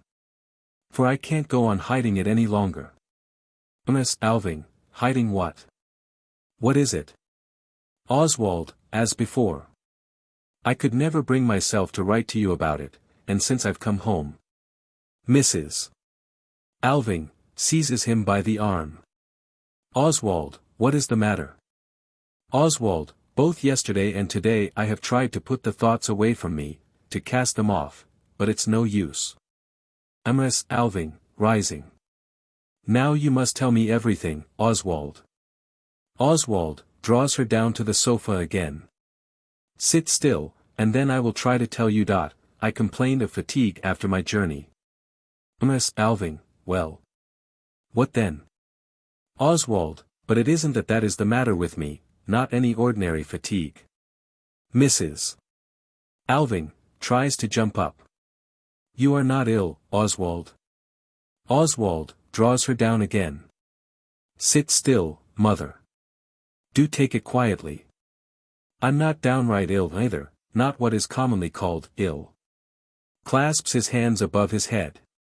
Mother, my mind is broken down, ruined, I shall never be able to work again. With his hands before his face, he buries his head in her lap, and breaks into bitter sobbing. Miss Alving, white and trembling. Oswald. Look at me. No, no. It's not true. Oswald looks up with despair in his eyes. Never to be able to work again. Never, never. A living death. Mother, can you imagine anything so horrible? Miss Alving, my poor boy. How has this horrible thing come upon you? Oswald, sitting upright again. That's just what I cannot possibly grasp or understand. I have never led a dissipated life, never, in any respect. You mustn't believe that of me, mother. I've never done that. Mrs. Alving, I am sure you haven't, Oswald. Oswald, and yet this has come upon me just the same, this awful misfortune. Miss Alving, oh, but it will pass over, my dear, blessed boy. It's nothing but overwork. Trust me, I am right. Oswald, sadly. I thought so too, at first, but it isn't so. Miss Alving, tell me everything, from beginning to end. Oswald, yes, I will. Miss Alving, when did you first notice it? Oswald, it was directly after I had been home last time, and had got back to Paris again. I began to feel the most violent pains in my head, chiefly in the back of my head, they seemed to come. It was as though a tight iron ring was being screwed round my neck and upwards. Miss Alving, well, and then? Oswald, at first I thought it was nothing but the ordinary headache I had been so plagued with while I was growing up. Mrs. Alving, yes, yes. Oswald, but it wasn't that. I soon found that out. I couldn't work any more. I wanted to begin upon a big new picture, but my powers seemed to fail me, all my strength was crippled, I could form no definite images. Everything swam before me, whirling round and round. Oh, it was an awful state. At last I sent for a doctor, and from him I learned the truth. Miss Alving, how do you mean? Oswald, he was one of the first doctors in Paris. I told him my symptoms. And then he set to work asking me a string of questions which I thought had nothing to do with the matter. I couldn't imagine what the man was after. Miss Alving, well. Oswald, at last he said, there has been something worm-eaten in you from your birth. He used that very word, vermolu. Ms. Alving, breathlessly. What did he mean by that? Oswald, I didn't understand either, and begged him to explain himself more clearly. And then the old cynic said, clenching his fist, oh. Ms. Alving, what did he say? Oswald, he said, the sins of the fathers are visited upon the children. Ms. Alving, rising slowly. The sins of the fathers. Oswald, I very nearly struck him in the face. Ms. Alving, walks away across the room. The sins of the fathers. Oswald, smiles sadly. Yes, what do you think of that? Of course I assured him that such a thing was out of the question. But do you think he gave in? No, he stuck to it, and it was only when I produced your letters and translated the passages relating to father. Ms. Alving, but then? Oswald, then of course he had to admit that he was on the wrong track, and so I learned the truth, the incomprehensible truth. I ought not to have taken part with my comrades in that light-hearted, glorious life of theirs. It had been too much for my strength. So I had brought it upon myself. Ms. Alving, Oswald. No, no, do not believe it. Oswald, no other explanation was possible, he said. That's the awful part of it. Incurably ruined for life, by my own heedlessness. All that I meant to have done in the world, I never dare think of it again, I'm not able to think of it. Oh! If I could only live over again, and undo all I have done. He buries his face in the sofa. Ms. Alving, wrings her hands and walks, in silent struggle, backwards and forwards. Oswald, after a while, looks up and remains resting upon his elbow. If it had only been something inherited, something one wasn't responsible for. But this. To have thrown away so shamefully, thoughtlessly, recklessly, one's own happiness, one's own health, everything in the world, one's future, one's very life. Ms. Alving, no, no, my dear, darling boy, this is impossible. Bends over him. Things are not so desperate as you think. Oswald, oh, you don't know, springs up. And then, mother, to cause you all this sorrow. Many a time I have almost wished and hoped that at bottom you didn't care so very much about me. Mrs. Alving, Oswald. My only boy. You are all I have in the world. The only thing I care about. Oswald, seizes both her hands and kisses them. Yes, yes, I see it. When I'm at home, I see it, of course, and that's almost the hardest part for me. But now you know the whole story and now we won't talk any more about it today. I daren't think of it for long together. Goes up the room. Get me something to drink, mother. Ms. Alving, to drink? What do you want to drink now? Oswald, oh, anything you like. You have some cold punch in the house. Ms. Alving, yes, but my dear Oswald. Oswald, don't refuse me, mother. Do be kind, now. I must have something to wash down all these gnawing thoughts. Goes into the conservatory. And then, it's so dark here. Mrs. Alving pulls a bell rope on the right. And this ceaseless rain. It may go on week after week, for months together. Never to get a glimpse of the sun. I can't recollect ever having seen the sun shine all the times I've been at home. Ms. Alving, Oswald, you are thinking of going away from me. Oswald, drawing a heavy breath. I'm not thinking of anything. I cannot think of anything. In a low voice. I let thinking alone. Regina, from the dining room. Did you ring, ma'am? Ms. Alving, yes, let us have the lamp in. Regina, yes, ma'am. It's ready lighted. Goes out. Ms. Alving, goes across to Oswald. Oswald, be frank with me. Oswald, well, so I am, mother. Goes to the table. I think I have told you enough. Regina brings the lamp and sets it upon the table. Miss Alving, Regina, you may bring us a small bottle of champagne. Regina, very well, ma'am. Goes out. Oswald puts his arm round Mrs. Alving's neck. That's just what I wanted. I knew mother wouldn't let her boy go thirsty. Miss Alving, my own, poor, darling Oswald, how could I deny you anything now? Oswald, eagerly. Is that true, mother? Do you mean it? Miss Alving, how? What? Oswald, that you couldn't deny me anything. Miss Alving, my dear Oswald. Oswald, hush. Regina brings a tray with a half bottle of champagne and 2 glasses, which she sets on the table. Shall I open it? Oswald, no, thanks. I will do it myself. Regina goes out again. Miss Alving sits down by the table. What was it you meant, that I mustn't deny you? Oswald, busy opening the bottle. First let us have a glass, or 2.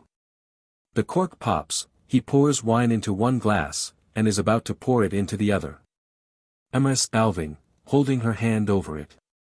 Thanks, not for me. Oswald, oh. Won't you? Then I will. He empties the glass, fills, and empties it again, then he sits down by the table. Miss Alving, in expectancy. Well? Oswald, without looking at her. Tell me, I thought you and Pastor Manders seemed so odd, so quiet, at dinner today. Miss Alving, did you notice it? Oswald, yes. After a short silence. Tell me, what do you think of Regina? Miss Alving, what do I think? Oswald, yes. Isn't she splendid?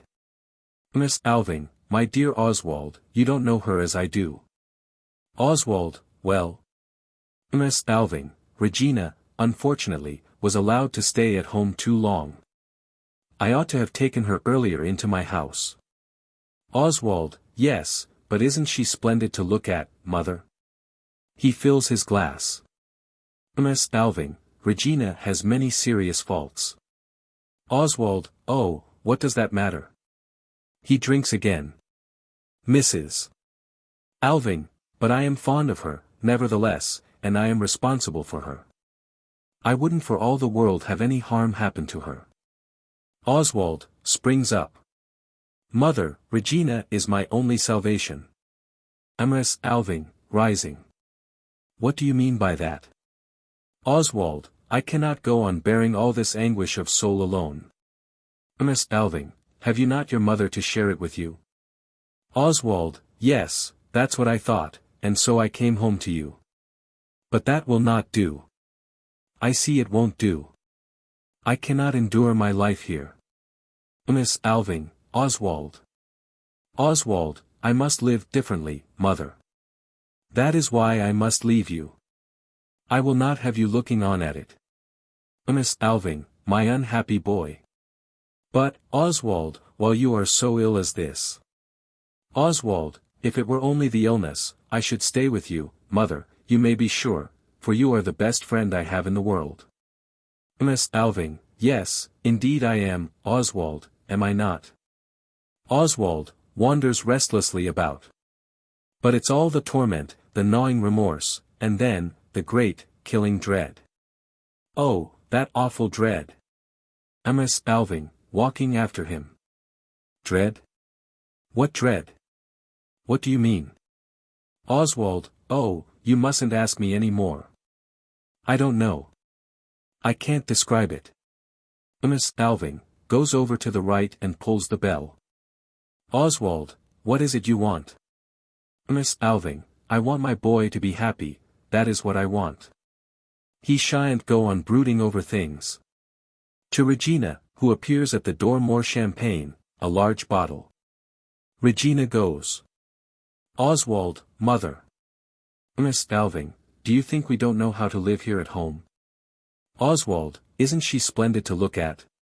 How beautifully she's built. And so thoroughly healthy. Miss Alving sits by the table. Sit down, Oswald, let us talk quietly together. Oswald sits. I dare say you don't know, mother, that I owe Regina some reparation. Miss Alving, you. Oswald, for a bit of thoughtlessness, or whatever you like to call it, very innocent, at any rate. When I was home last time. Miss Alving, well. Oswald, she used often to ask me about Paris, and I used to tell her one thing and another. Then I recollect I happened to say to her one day, shouldn't you like to go there yourself? Miss Alving, well. Oswald, I saw her face flush, and then she said, yes, I should like it of all things. Ah, well, I replied, it might perhaps be managed, or something like that. Miss Alving, and then? Oswald, of course I had forgotten all about it.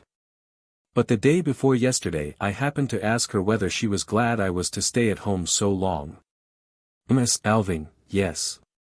Oswald, and then she gave me such a strange look, and asked, but what's to become of my trip to Paris? Mrs. Alving, her trip. Oswald, and so it came out that she had taken the thing seriously, that she had been thinking of me the whole time, and had set to work to learn French. Miss Alving, so that was why. Oswald, mother, when I saw that fresh, lovely, splendid girl standing there before me, till then I had hardly noticed her, but when she stood there as though with open arms ready to receive me. Miss Alving, Oswald. Oswald, then it flashed upon me that in her lay my salvation, for I saw that she was full of the joy of life. Miss Alving starts. The joy of life? Can there be salvation in that? Regina, from the dining room, with a bottle of champagne. I'm sorry to have been so long, but I had to go to the cellar. Places the bottle on the table. Oswald, and now bring another glass. Regina, looks at him in surprise. There is Mrs. Alving's glass, Mr. Alving. Oswald, yes, but bring one for yourself, Regina. Regina starts and gives a lightning-like side glance at Mrs. Alving. Why do you wait? Regina, softly and hesitatingly. Is it Mrs. Alving's wish? Miss Alving, bring the glass, Regina. Regina goes out into the dining room. Oswald follows her with his eyes. Have you noticed how she walks, so firmly and lightly? Miss Alving, this can never be, Oswald. Oswald, it's a settled thing. Can't you see that? It's no use saying anything against it. Regina enters with an empty glass, which she keeps in her hand. Oswald, sit down, Regina. Regina looks inquiringly at Mrs. Alving. Miss Alving, sit down. Regina sits on a chair by the dining room door, still holding the empty glass in her hand. Oswald, what were you saying about the joy of life? Oswald, ah, the joy of life, mother, that's a thing you don't know much about in these parts. I have never felt it here. Miss Alving, not when you are with me. Oswald, not when I'm at home. But you don't understand that. Miss Alving, yes, yes, I think I almost understand it, now. Oswald, and then, too, the joy of work. At bottom, it's the same thing. But that, too, you know nothing about. Miss Alving, perhaps you are right. Tell me more about it, Oswald. Oswald, I only mean that here people are brought up to believe that work is a curse and a punishment for sin, and that life is something miserable, something it would be best to have done with, the sooner the better. Mrs. Alving, a vale of tears, yes, and we certainly do our best to make it one. Oswald, but in the great world people won't hear of such things. There, nobody really believes such doctrines any longer. There, you feel it a positive bliss and ecstasy merely to draw the breath of life. Mother, have you noticed that everything I have painted has turned upon the joy of life, always, always upon the joy of life? Light and sunshine and glorious air and faces radiant with happiness. That is why I'm afraid of remaining at home with you. Miss Alving, afraid? What are you afraid of here, with me? Oswald, I'm afraid lest all my instincts should be warped into ugliness. Alving, look steadily at him. Do you think that is what would happen? Oswald, I know it. You may live the same life here as there, and yet it won't be the same life. Alving, who has been listening eagerly, rises, her eyes big with thought, and says, now I see the sequence of things. Oswald, what is it you see? Alving, I see it now for the first time. And now I can speak. Oswald, rising. Mother, I don't understand you. Regina, who has also risen. Perhaps I ought to go. Alving, no. Stay here. Now I can speak. Now, my boy, you shall know the whole truth. And then you can choose. Oswald. Regina. Oswald, hush. The pastor. Manders, enters by the hall door. There. We have had a most edifying time down there. Oswald, so have we. Manders, we must stand by Engstrand in his sailor's home. Regina must go to him and help him. Regina, no thank you, sir. Manders, noticing her for the first time. What? You here? And with a glass in your hand. Regina, hastily putting the glass down. Pardon. Oswald, Regina is going with me, Mr. Manders. Manders, going. With you. Oswald, yes. As my wife, if she wishes it. Manders, but, merciful God. Regina, I can't help it, sir. Oswald, or she'll stay here, if I stay. Regina, involuntarily. Here. Manders, I am thunderstruck at your conduct, Mrs. Alving. Mrs. Alving, they will do neither one thing nor the other, for now I can speak out plainly. Manders, you surely will not do that. No, no, no. Miss Alving, yes, I can speak and I will. And no ideals shall suffer after all. Oswald, mother, what is it you are hiding from me? Regina, listening. Oh, ma'am, listen. Don't you hear shouts outside? She goes into the conservatory and looks out. Oswald, at the window on the left. What's going on? Where does that light come from? Regina, cries out. The orphanage is on fire. Miss Alving, rushing to the window. On fire. Manders, on fire. Impossible. I've just come from there. Oswald, where's my hat? Oh, never mind it, father's orphanage. He rushes out through the garden door. Miss Alving, my shawl, Regina. The whole place is in a blaze. Manders, terrible. Mrs. Alving, it is a judgment upon this abode of lawlessness. Mrs. Alving, yes, of course. Come, Regina. She and Regina hasten out through the hall. Manders clasps his hands together. And we left it uninsured. He goes out the same way. Act third. The room as before. All the doors stand open. The lamp is still burning on the table. It is dark out of doors, there is only a faint glow from the conflagration in the background to the left. Mrs. Alving, with a shawl over her head, stands in the conservatory, looking out. Regina, also with a shawl on, stands a little behind her. Miss Alving, the whole thing burnt to the ground. Regina, the basement is still burning. Mrs. Alving, how is it Oswald doesn't come home? There's nothing to be saved. Regina, should you like me to take down his hat to him? Miss Alving, has he not even got his hat on? Regina, pointing to the hall. No, there it hangs. Mrs. Alving, let it be. He must come up now. I shall go and look for him myself. She goes out through the garden door. Manders comes in from the hall. Is not Mrs. Alving here? Regina, she has just gone down the garden. Manders, this is the most terrible night I ever went through. Regina, yes, isn't it a dreadful misfortune, sir? Manders, oh, don't talk about it. I can hardly bear to think of it. Regina, how can it have happened? Manders, don't ask me, Miss Engstrand. How should I know? Do you, too? Is it not enough that your father? Regina, what about him? Manders, oh, he has driven me distracted. Engstrand enters through the hall. Your Reverence. Manders turns round in terror. Are you after me here, too? Engstrand, yes, strike me dead, but I must. Oh, Lord! What am I saying? But this is a terrible ugly business, Your Reverence.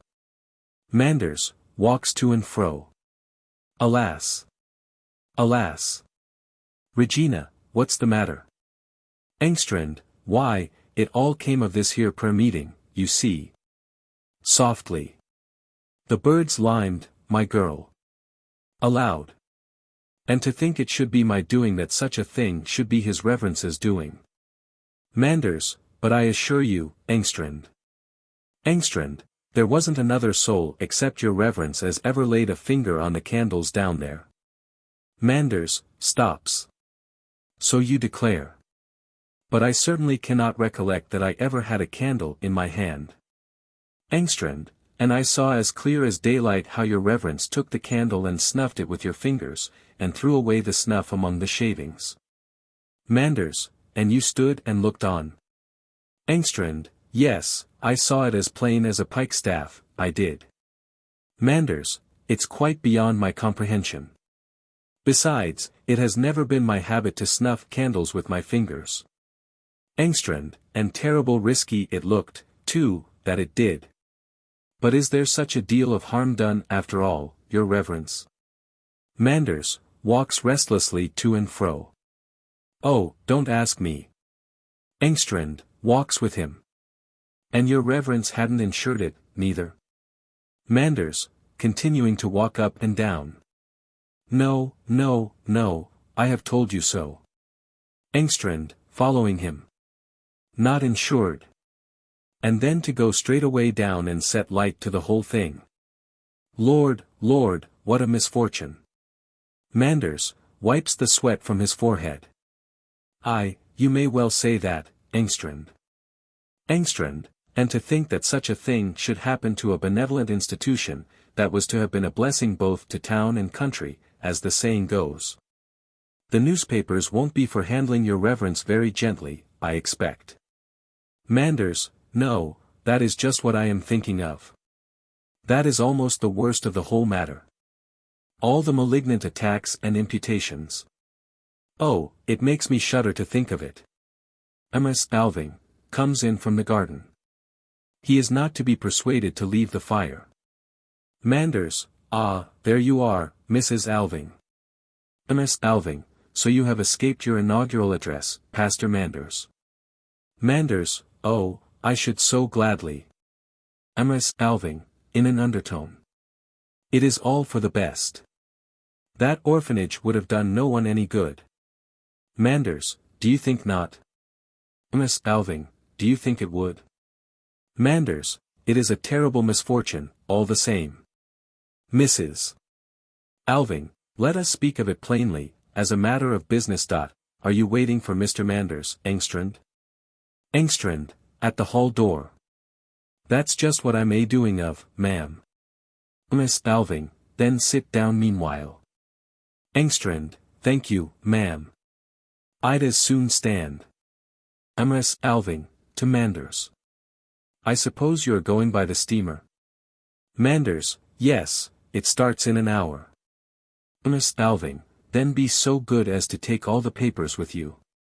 I won't hear another word about this affair. I have other things to think of. Manders, Mrs. Alving.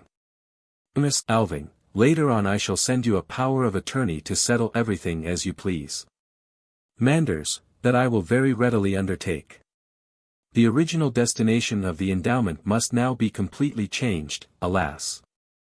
Miss Alving, of course it must. Manders, I think, first of all, I shall arrange that the Solvik property shall pass to the parish.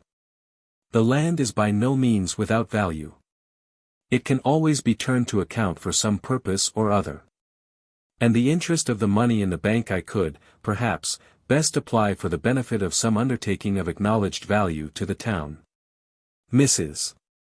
Alving, do just as you please. The whole matter is now completely indifferent to me. Engstrand, give a thought to my sailor's home, your reverence.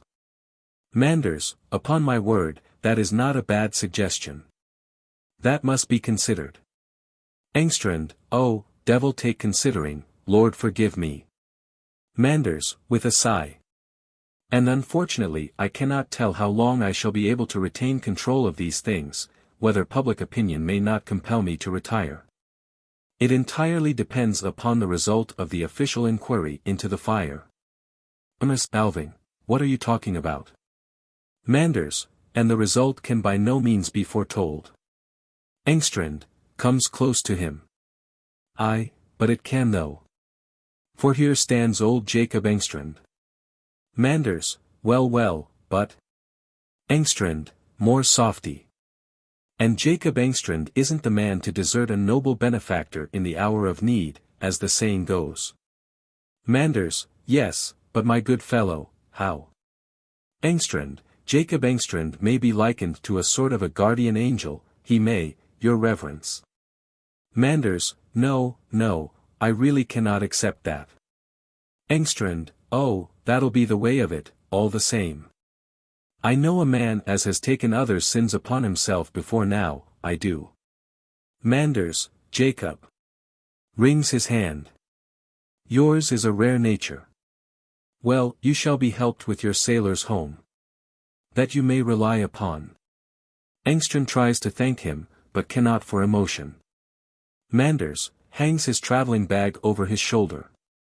And now let us set out. We two will go together. Engstrand, at the dining room door, softly to Regina. You come along too, my lass. You shall live as snug as the yolk in an egg. Regina, tosses her head. Merci.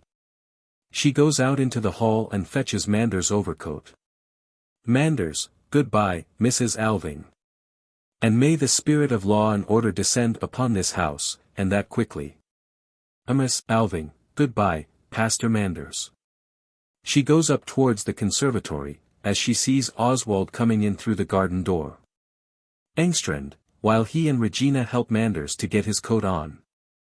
Goodbye, my child. And if any trouble should come to you, you know where Jakob Engstrand is to be found. Softly. Little Harbour Street, hum. To Mrs. Alving and Oswald. And the refuge for wandering mariners shall be called Chamberlain Alving's home, that it shall. And if so be as I'm spared to carry on that house in my own way, I make so bold as to promise that it shall be worthy of the Chamberlain's memory. Manders, in the doorway. Come along, my dear Engstrand. Goodbye. Goodbye. He and Engstrand go out through the hall. Oswald goes towards the table. What house was he talking about? Mrs. Alving, oh, a kind of home that he and Pastor Manders want to set up. Oswald, it will burn down like the other. Miss Alving, what makes you think so? Oswald, everything will burn. All that recalls father's memory is doomed. Here am I, too, burning down. Regina starts and looks at him. Miss Alving, Oswald. You oughtn't to have remained so long down there, my poor boy. Oswald, sits down by the table. I almost think you are right. Mrs. Alving, let me dry your face, Oswald, you are quite wet. She dries his face with her pocket handkerchief. Oswald, stares indifferently in front of him. Thanks, mother. Miss Alving, are you not tired, Oswald? Should you like to sleep? Oswald, nervously. No, not to sleep. I never sleep. I only pretend to. Sadly. That will come soon enough. Alving, looking sorrowfully at him. Yes, you really are ill, my blessed boy. Regina, eagerly. Is Mr. Alving ill? Oswald, impatiently. Oh, do shut all the doors. This killing dread. Alving, close the doors, Regina. Regina shuts them and remains standing by the hall door. Mrs. Alving takes her shawl off, Regina does the same. Mrs. Alving draws a chair across to Oswald's, and sits by him. Miss Alving, there now. I am going to sit beside you. Oswald, yes, do. And Regina shall stay here too. Regina shall be with me always. You will come to the rescue, Regina, won't you? Regina, I don't understand. Miss Alving, to the rescue. Oswald, yes, when the need comes. Miss Alving, Oswald, have you not your mother to come to the rescue? Oswald, you. Smiles. No, mother, that rescue you will never bring me. Laughs sadly. You. Ha ha. Looks earnestly at her. Though, after all, who ought to do it if not you? Impetuously. Why can't you say, thou, to me, Regina? Note, Siggy do equals Father Tutoyer, why don't you call me, Oswald? Regina, softly. I don't think Mrs. Alving would like it. Miss Alving, you shall have leave to, presently. And meanwhile sit over here beside us. Regina seats herself demurely and hesitatingly at the other side of the table. Mrs. Alving, and now, my poor suffering boy, I am going to take the burden off your mind. Oswald, you, mother. Miss Alving, all the gnawing remorse and self-reproach you speak of. Oswald, and you think you can do that? Mrs. Alving, yes, now I can, Oswald.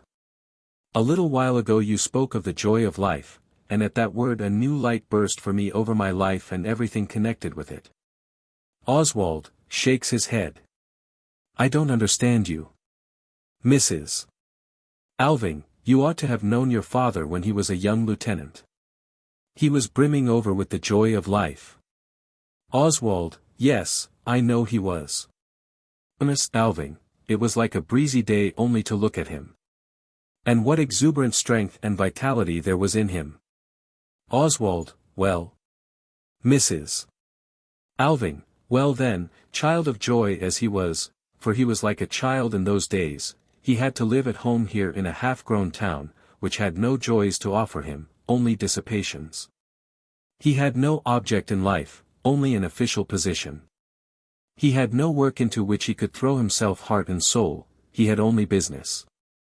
He had not a single comrade that could realize what the joy of life meant, only loungers and boon companions. Oswald, mother. Mrs. Alving, so the inevitable happened. Oswald, the inevitable. Miss Alving, you told me yourself, this evening, what would become of you if you stayed at home. Oswald, do you mean to say that, father? Mrs. Alving, your poor father found no outlet for the overpowering joy of life that was in him. And I brought no brightness into his home. Oswald, not even you. Mrs. Alving, they had taught me a great deal about duties and so forth, which I went on obstinately believing in. Everything was marked out into duties, into my duties, and his duties, and, I am afraid I made his home intolerable for your poor father, Oswald. Oswald, why have you never spoken of this in writing to me? Mrs. Alving, I have never before seen it in such a light that I could speak of it to you, his son. Oswald, in what light did you see it, then? Miss Alving, slowly. I saw only this one thing, that your father was a broken-down man before you were born. Oswald, softly.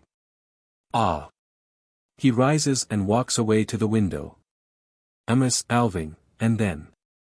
Day after day, I dwelt on the one thought that by rights Regina should be at home in this house, just like my own boy. Oswald, turning round quickly. Regina. Regina springs up and asks, with bated breath. Mrs. Alving, yes, now you know it, both of you. Oswald, Regina. Regina, to herself. So mother was that kind of woman. Miss Alving, your mother had many good qualities, Regina. Regina, yes, but she was one of that sort, all the same. Oh, I've often suspected it, but, and now, if you please, ma'am, may I be allowed to go away at once? Miss Alving, do you really wish it, Regina? Regina, yes, indeed I do. Miss Alving, of course you can do as you like. But Oswald goes towards Regina. Go away now. Your place is here. Regina, merci, Mr. Alving, or now, I suppose, I may say Oswald. But I can tell you this wasn't at all what I expected. Mrs. Alving, Regina, I have not been frank with you. Regina, no, that you haven't indeed. If I'd known that Oswald was an invalid, why, and now, too, that it can never come to anything serious between us, I really can't stop out here in the country and wear myself out nursing sick people. Oswald, not even one who is so near to you. Regina, no, that I can't. A poor girl must make the best of her young days, or she'll be left out in the cold before she knows where she is.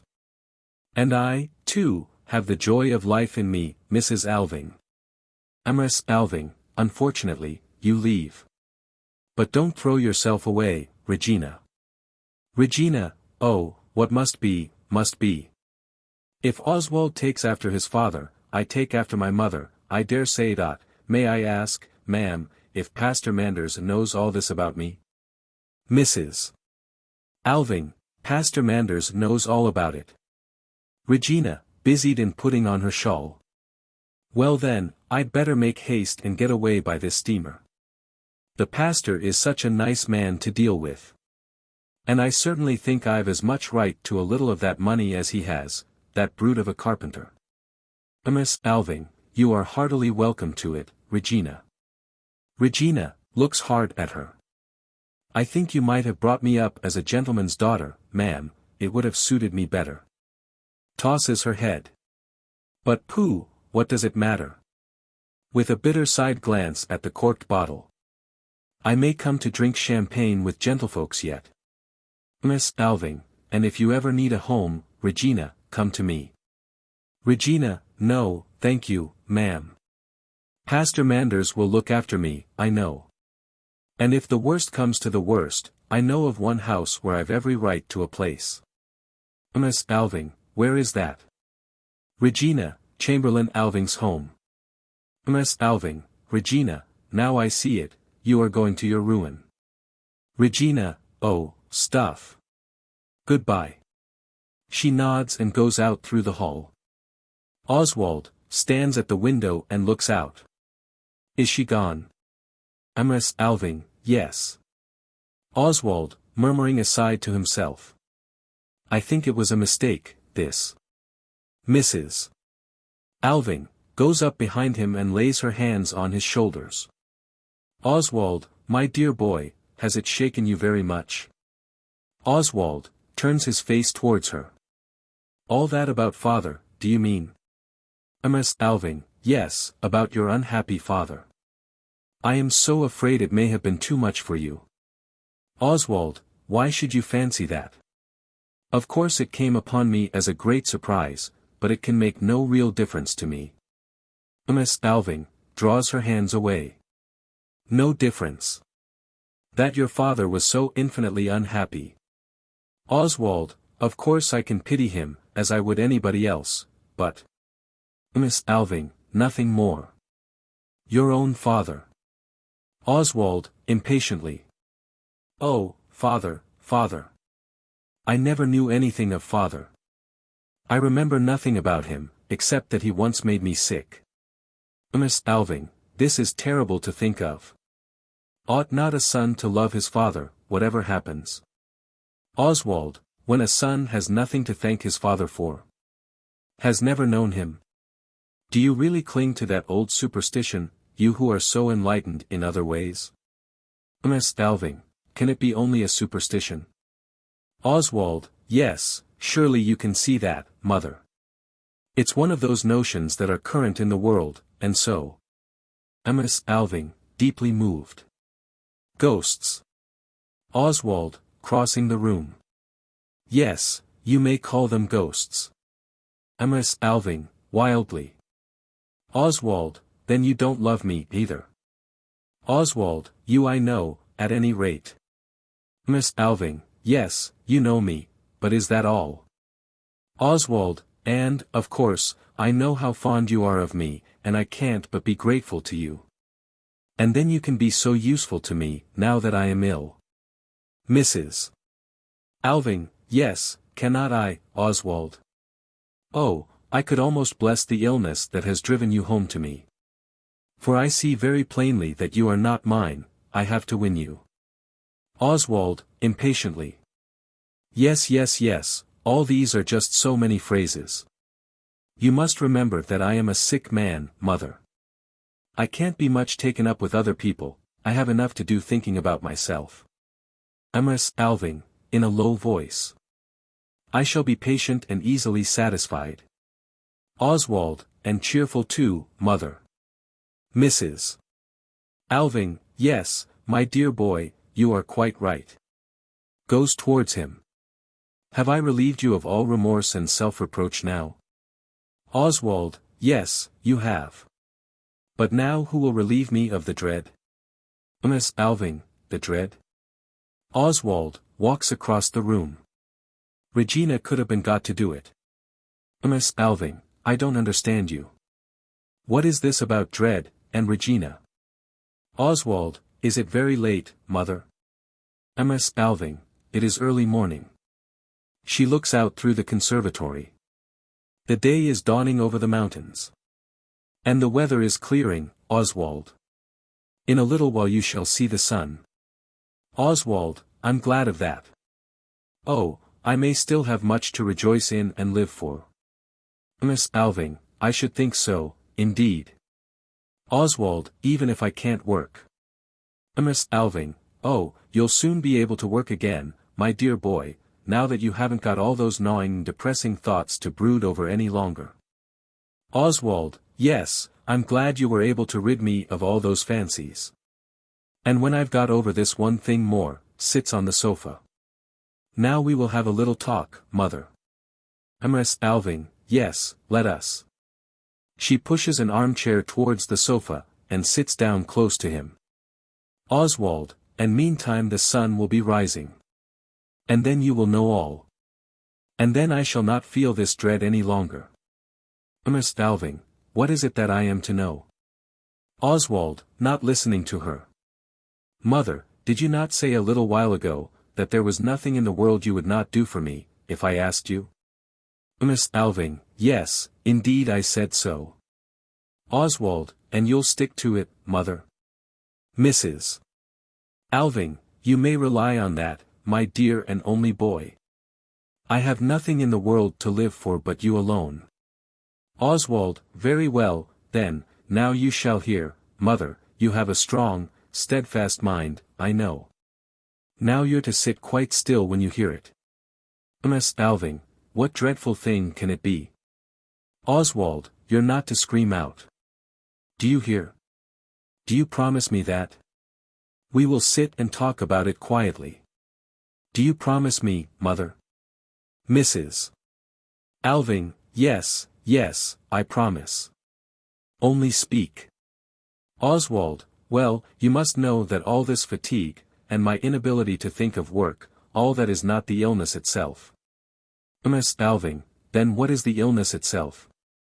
Oswald, the disease I have as my birthright, he points to his forehead and adds very softly, is seated here.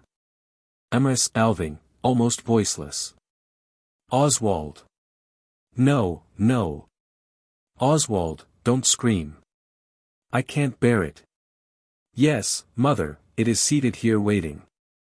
And it may break out any day, at any moment. Miss Alving, oh, what horror. Oswald, now, quiet, quiet. That is how it stands with me. Ms. Alving springs up. It's not true, Oswald. It's impossible. It cannot be so. Oswald, I have had one attack down there already. It was soon over. But when I came to know the state I had been in, then the dread descended upon me, raging and ravening. And so I set off home to you as fast as I could.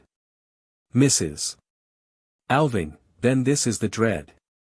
Oswald, yes, it's so indescribably loathsome, you know. Oh, if it had only been an ordinary mortal disease. For I'm not so afraid of death, though I should like to live as long as I can. Mrs. Alving, yes, yes, Oswald, you must. Oswald, but this is so unutterably loathsome. To become a little baby again. To have to be fed. To have to, oh, it's not to be spoken of. Miss Alving, the child has his mother to nurse him.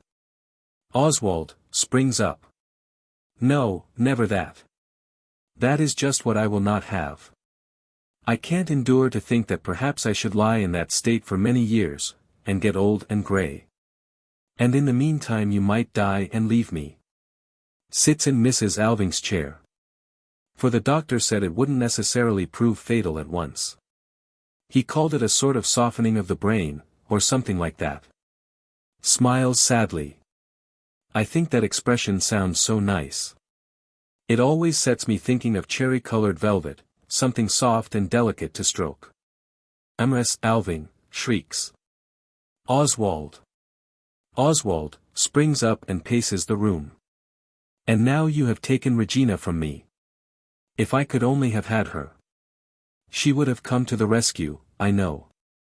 Ms. Alving goes to him. What do you mean by that, my darling boy? Is there any help in the world that I would not give you? Oswald, when I got over my attack in Paris, the doctor told me that when it comes again, and it will come, there will be no more hope. Ms. Alving, he was heartless enough to. Oswald, I demanded it of him. I told him I had preparations to make, he smiles cunningly. And so I had.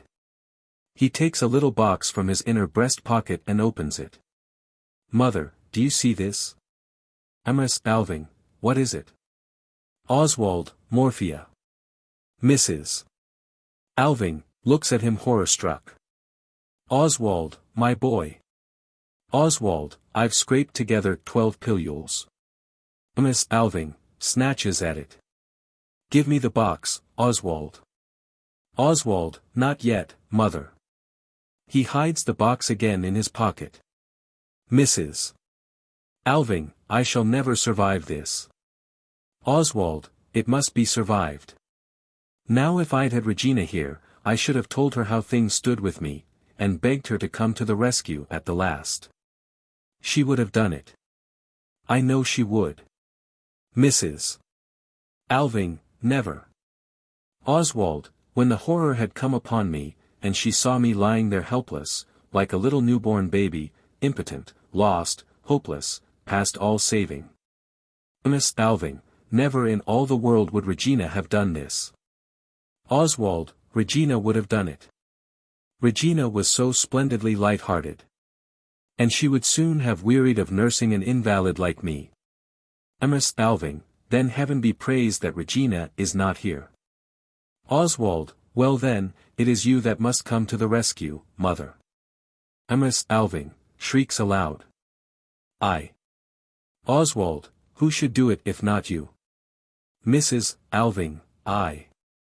Your mother. Oswald, for that very reason. Miss Alving, I, who gave you life. Oswald, I never asked you for life. And what sort of a life have you given me? I will not have it. You shall take it back again. Miss Alving, help. Help. She runs out into the hall. Oswald, going after her. Do not leave me. Where are you going? Miss Alving, in the hall. To fetch the doctor, Oswald. Let me pass. Oswald, also outside. You shall not go out. And no one shall come in. The locking of a door is heard. Ms. Alving comes in again. Oswald. Oswald, my child. Oswald follows her. Have you a mother's heart for me, and yet can see me suffer from this unutterable dread? Ms. Alving, after a moment's silence, commands herself, and says, here is my hand upon it. Oswald, will you? Mrs. Alving, if it should ever be necessary. But it will never be necessary. No, no, it is impossible. Oswald, well, let us hope so. And let us live together as long as we can. Thank you, mother. He seats himself in the armchair which Mrs. Alving has moved to the sofa. Day is breaking. The lamp is still burning on the table. Miss Alving, drawing near cautiously. Do you feel calm now? Oswald, yes. Miss Alving, bending over him. It has been a dreadful fancy of yours, Oswald, nothing but a fancy. All this excitement has been too much for you. But now you shall have a long rest, at home with your mother, my own blessed boy. Everything you point to you shall have, just as when you were a little child. There now. The crisis is over. You see how easily it passed. Oh, I was sure it would. And do you see, Oswald, what a lovely day we are going to have. Brilliant sunshine. Now you can really see your home. She goes to the table and puts out the lamp. Sunrise. The glacier and the snow peaks in the background glow in the morning light. Oswald sits in the armchair with his back towards the landscape, without moving.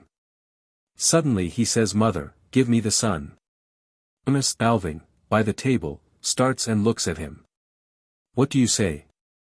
Oswald repeats, in a dull, toneless voice. The sun. The sun. Miss Alving goes to him. Oswald, what is the matter with you? Oswald seems to shrink together to the chair, all his muscles relax, his face is expressionless, his eyes have a glassy stare. Mrs. Alving, quivering with terror. What is this? Shrieks. Oswald. What is the matter with you?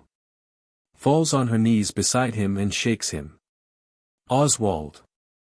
Oswald. Look at me. Don't you know me? Oswald, tonelessly as before. The sun. The sun. Mrs. Alving springs up in despair, entwines her hands in her hair and shrieks. I cannot bear it. Whispers, as though petrified, I cannot bear it. Never. Suddenly. Where has he got them? Fumbles hastily in his breast. Here. Shrinks back a few steps and screams no. No, no, yes, no, no. She stands a few steps away from him with her hands twisted in her hair, and stares at him in speechless horror. Oswald sits motionless as before and says. The sun. The sun. The end.